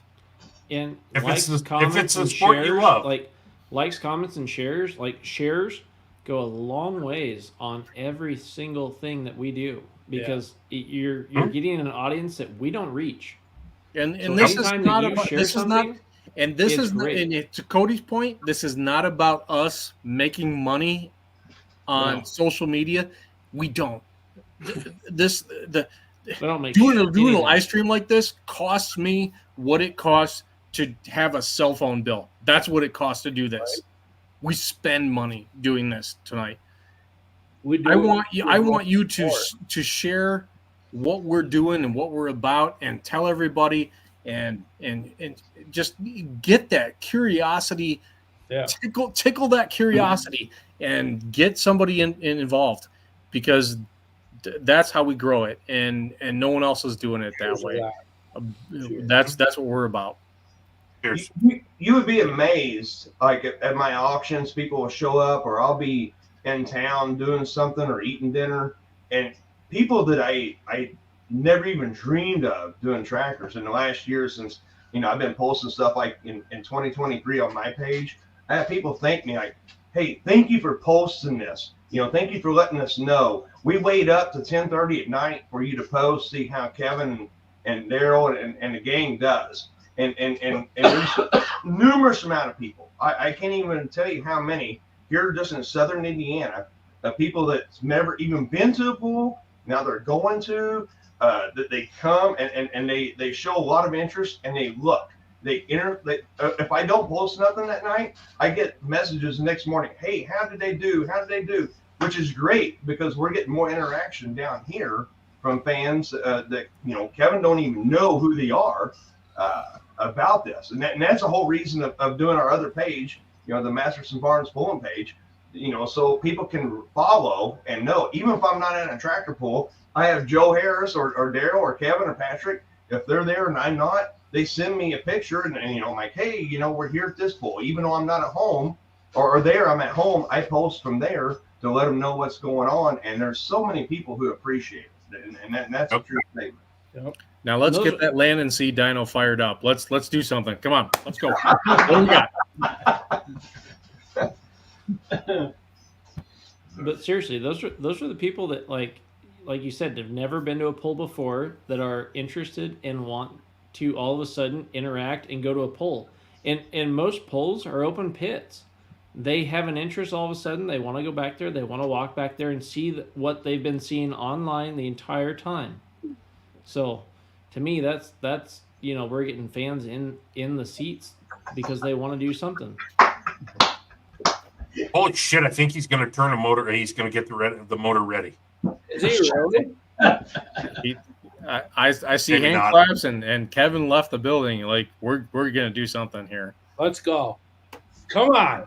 Hey, For the record, this may not happen. And you would see everything, but No, you don't have to show. You don't need numbers. That's fine. Just.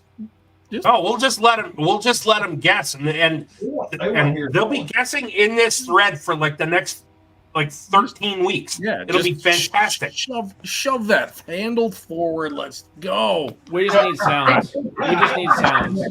That's it. Just sounds. Hey, Clint. Well, whatever is happening is happening. I want to know how you feel about watching your boys eventually kick you out of the seat. I don't know. I mean, theoretically, I don't know that they're going to, but at some point in time, they're going to kick in money on the Charger, and both of those boys are going to want to drive those tractors. How does it make you feel watching those kids drive? Proud. take over and do their thing. Proud.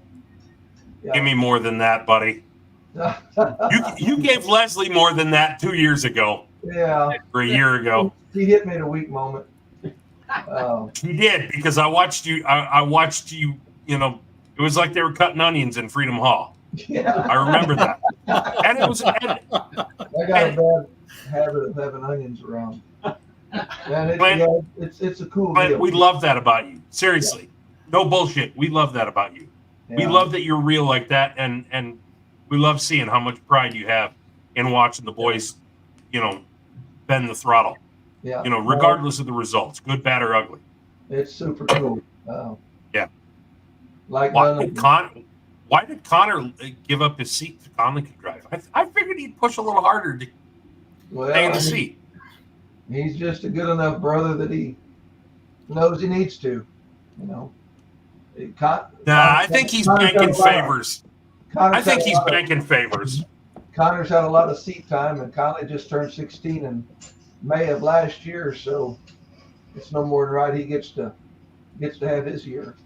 I think he likes your sheet metal better. I'm just saying. Conley does like the 830. The 830 is pretty sweet. Yeah, that's a real pretty machine. That's a fun one. If win the lottery, I want to buy Harmon's AW7 IH. I want to come out with that thing. That's so cool. That's one track that needs to come back. Yeah, I've always liked that too. Which yes, it needs a different roll cage because I can't fit in it. It was built for Greg, and I'm too tall for that one. But give it another inch. Oh man, come on. Now you notice most of these guys are drinking Lone Star Light, don't you?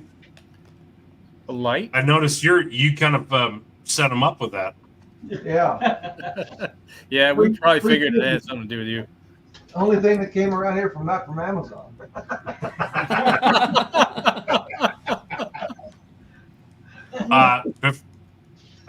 If he'll tell it, I really want to get Kevin to talk about his personal feelings about Amazon relative to his dad. That's all I got to say. And his dad and online shopping, period. Come on, Kevin. Oh, Dad always had a bad habit of, let's back up. You want to stand here so they can see you? You can stand there. You'll be all right. I started buying like different parts for the pulling tractors off of Amazon. We're putting a new engine together, and I'm buying fittings and whatnot, trying to stay away from the evil energy stuff. And anyway, after about 2 weeks, Dad just looked at me. He said, "Do you have a problem?" And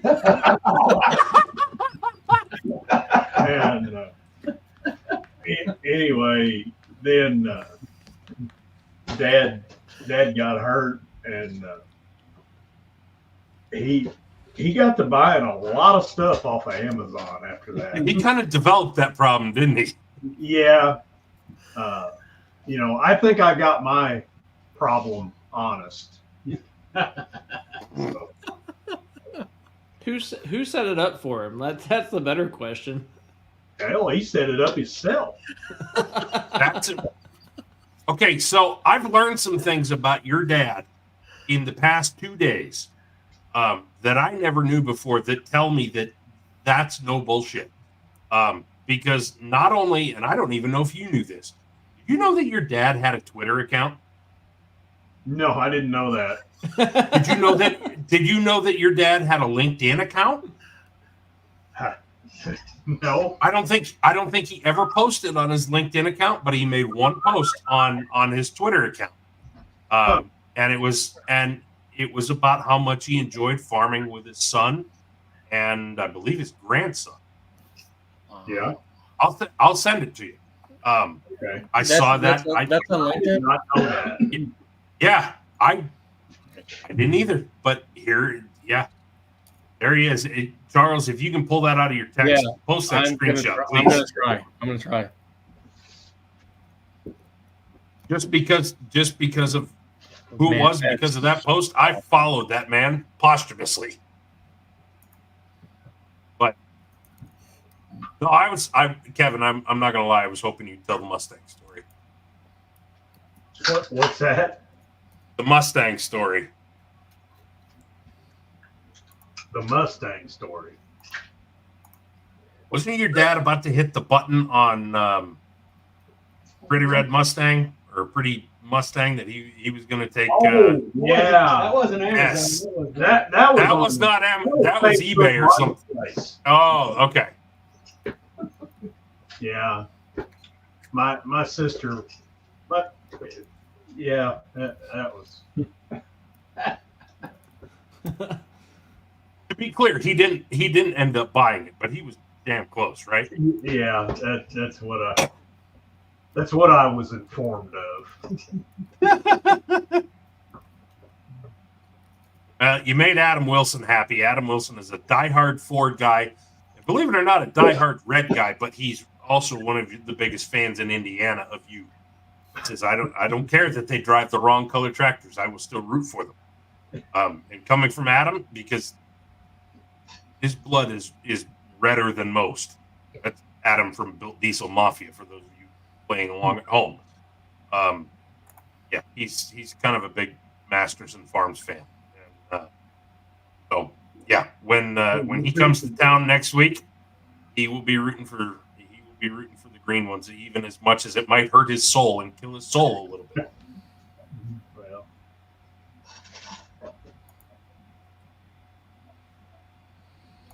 Well, I'm failing when it comes to LinkedIn because I haven't been in there in freaking forever.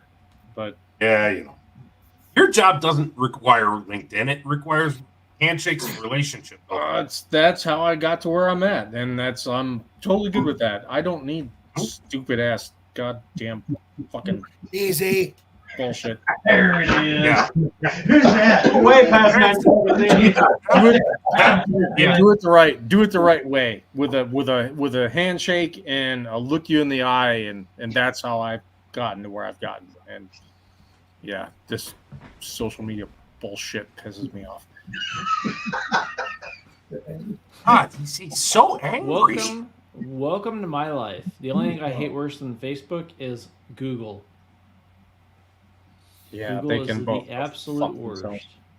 All right, when did this If turn into a therapy? if I didn't need it for racing and meeting and knowing awesome people like you guys, I'm not gonna lie, I would throw this goddamn thing so far out the window. Oh, I love knowing people like you guys and counting you guys as friends. It's unmistakable how awesome it is. But yeah, there's a lot of bullshit that goes with it. Now, Charles, you didn't show me a lot of love the first time I had a conversation with you. I knew this would come back to haunt him. Oh, damn it. I'm just throwing it out there. I'm sorry.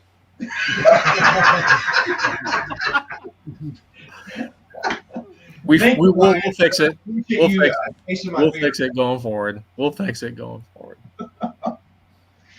I was cranky. I was tired. No, that's bullshit. He was hangry. I'm making excuses. That's dumb shit. I was being a dick. I'm sorry. Yeah, I said that. Brian made me say that too, by the way, at Wagler's. Hey, you know what? Have you ever apologized for any of the things that you said working cattle? No, you don't even want to know. All right, there you go. There you go. This is a very similar thing. But I'm not sure when this became a therapy session for anti-social media people and introverts. But we're kind of here to talk about pulling. Yeah. Pulling is awesome. Social media sucks. Next. So there we go. I have a question for you guys. What is the best pass you've ever seen, or the monstrous pass that Kevin or Daryl or Kevin or Joe or Don ever made?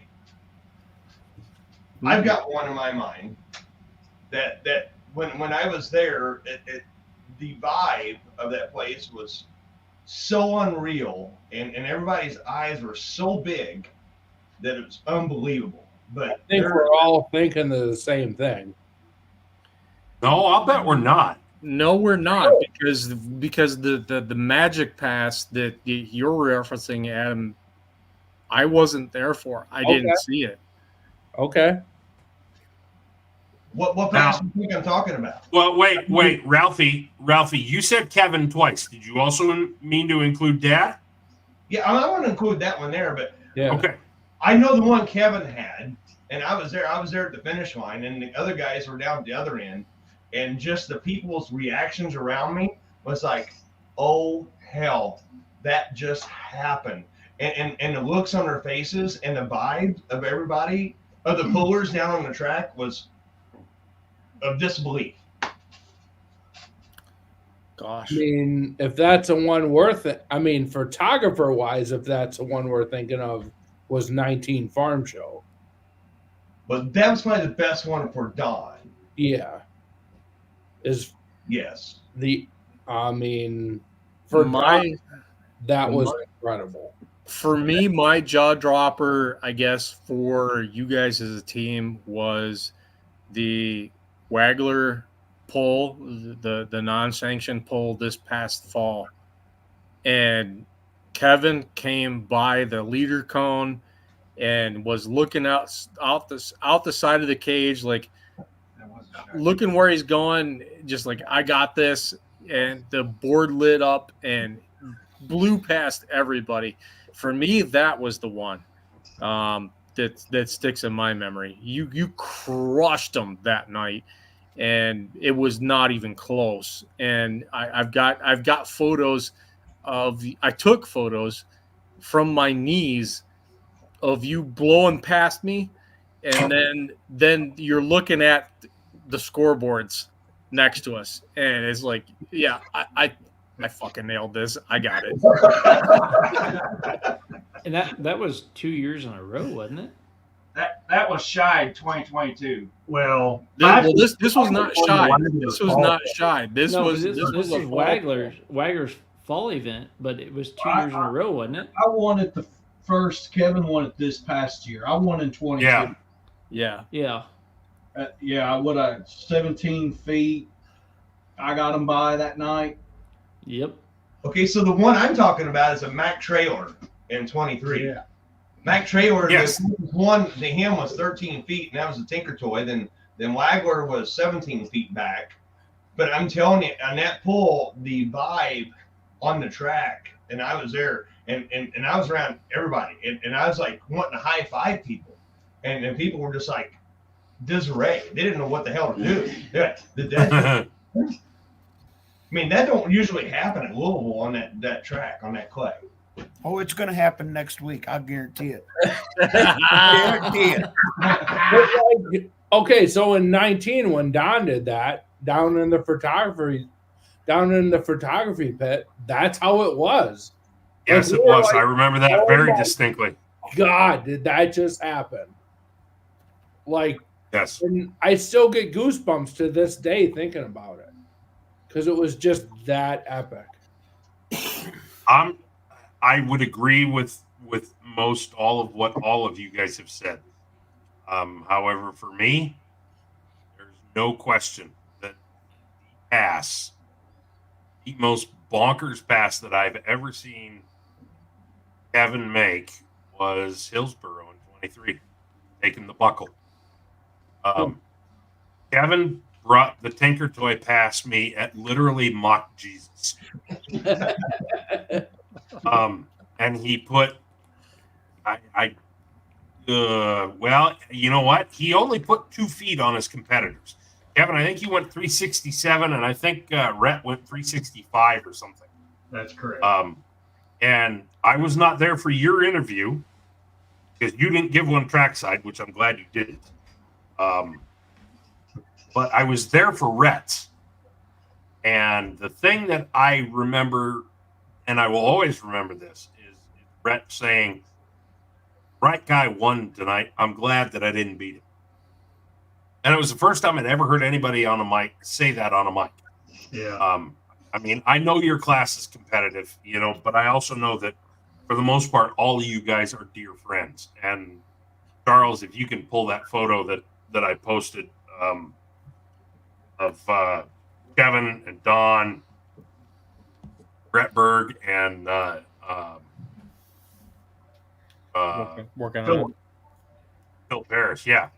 And I think that's what's cool. Like all three or all four of us all have different situations, different pulls, different memories, all the way across the board from all the way across the country, and it's the same thing. It's just, I mean, we all get it.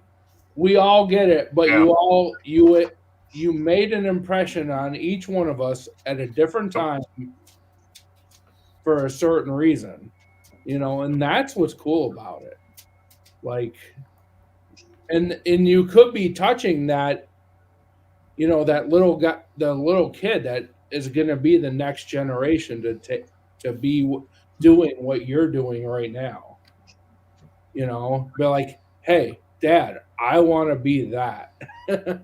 And I hear it. I mean, all of us as photographers, we hear it firsthand down on the track week in and week out from fans, and that's what keeps me coming back week after week. I'm telling you, there's only one thing that makes me lose respect for Kevin in this photo, and it's the fact that he drinks freaking Bud Light mixed with like Campbell's tomato soup.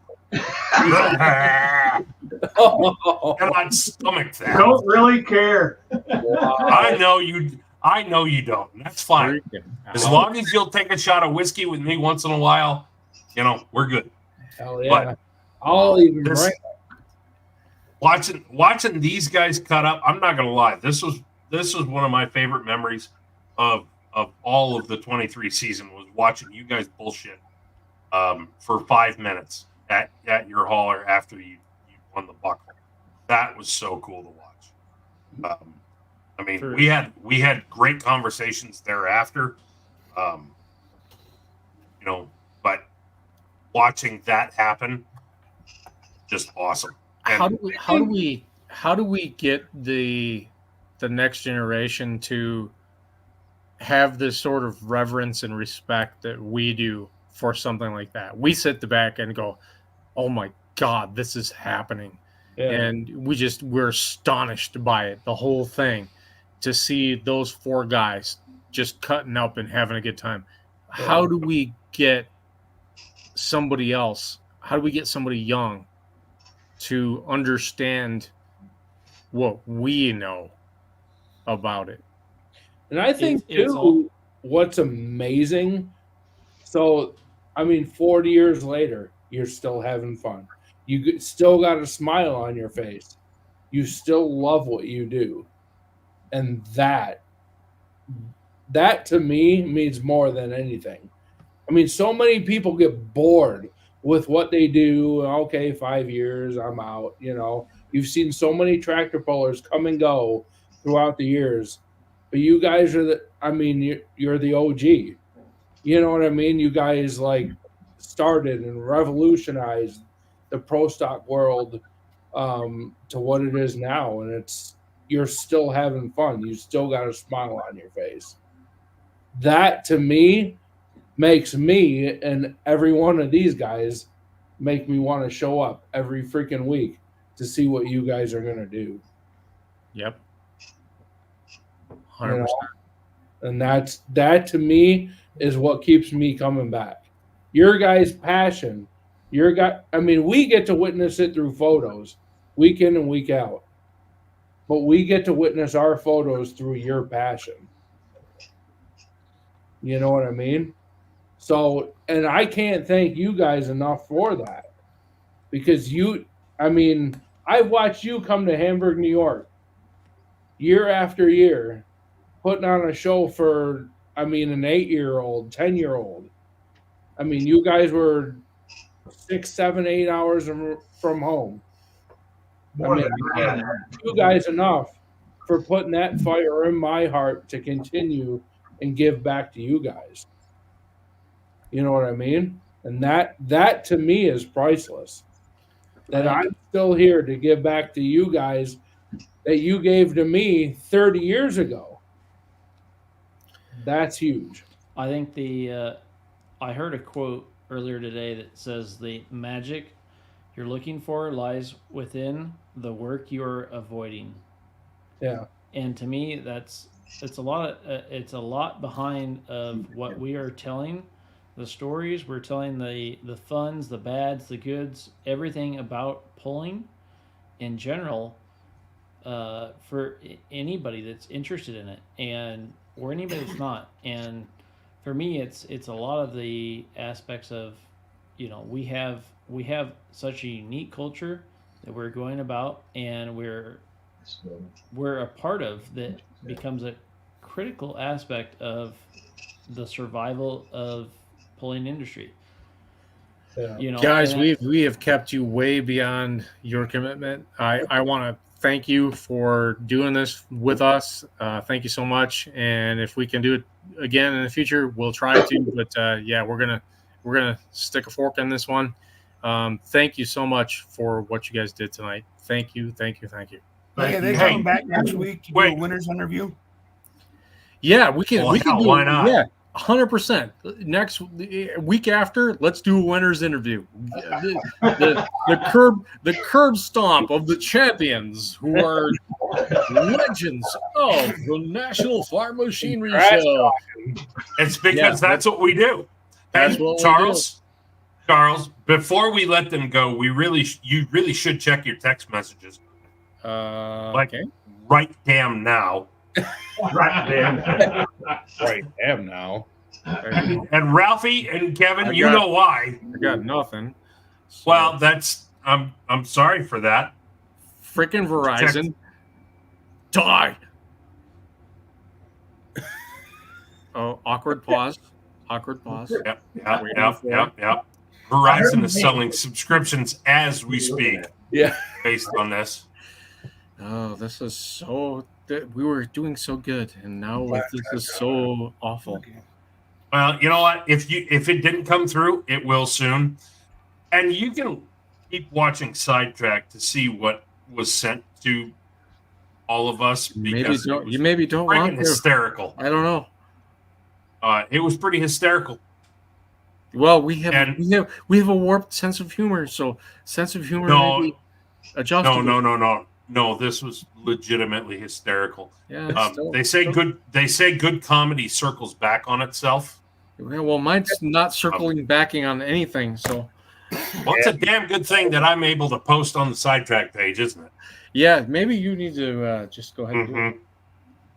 I will. So, yeah. Sidetrack. 2 hours and her dirty Ryan bruising. Yeah. So, Kevin, Gangsters, all of you, Clint, you all gave us 2 hours and 12 minutes of your life that you'll never get back. Nope. We're pretty much indebted to you forever for that because, yes, we are. Thank you. We appreciate it, guys. For real. Thank you, guys. Thank you. Come see us in Broadbent next week. We'll be around. Oh, yeah. Good luck. I'll be watching on TV. So I'll be in town on Tuesday. I will. I'll come find you guys. Hey, one more thing. For those of you who are going, I'm going to put myself in the spotlight here for a second. For those of you who are going to the farm show next week and have little kids, I had a conversation with Jacob Ohl the other day. Jacob Ohl has a whole lot of kiddo-sized T-shirts from back in the mod days when his family ran a 3-engine mod. Want them. Giving them out. You just need to come and hang with him for a minute. Get up in the seat. He'll have his tractor in there on Thursday because I believe he pulls in the 4-1 class on Thursday night. So go to Broadbent on Thursday if you're there. Put your kiddos up in the seat. Jacob's a wonderful kid, and he just wants to have some fun with this. And there's T-shirts there. So find the 1206 body tractor with the big Pioneer logo on the side shields, and go tell him that Sidetrack sent you. Oh yeah. Yep. I'll try to be there. He has a ton of T-shirts. I'll try to be there Saturday as best I can. I think this is going to work, and my goal is to capture what's going on in Broadbent and in and out of the ramp into Freedom Hall. I'm not going inside, but another thing, if you got kids with you, please, earplugs, please, earplugs. Not above. My hearing is so trashed, and that's fine. That's fine. It's my choice. It's my fault. My hearing is so trashed. Yeah, but those Allison sound so good. They do. Everything sounds great. It just don't do it. Please don't. Please don't. Unless it's I'll give you your free your hall pass, and there's none of them this year at Farm Show. Your hall pass is Allison's, but there's none. So yeah, put your plugs in. 100%. So, guys, any last words from all of you? No, I'm good. Thank you guys for doing this tonight. Thank you, guys. I appreciate this so much, and thank you, Andy, too, for finally coming in on Sidetracked. This is awesome, and we've tried to get him on a show for literally close to 5 years now. We have. He's always said no. Let's clearly we know how we rate. It took Kevin and the Gangsters to get him to come on. The offer, we'll take it. The offer is open for the gloating and the we did it in 2 weeks. So go kick ass, go win, come back on the show and tell everybody I beat your fucking ass. Yeah, do it. That Louisville Crystal. You know, people are really going to hate me when they figure out I'm right. Yeah, right. Exactly. That's true. People are going to fucking hate me when they figure out the goddamn blobmouth prick from Michigan. He was right. Masterson's whipped their ass again. Boy, I just called him an asshole from Michigan. Damn. He was hard on himself there. I always am. All right, folks. John Deere Thanks again. We will see you. We will see you all next week. We hope at Farm Show. Please come up and say hi. See you guys. So, guys, stay on afterwards. We'll chit chat for a second, okay? Yep. All right.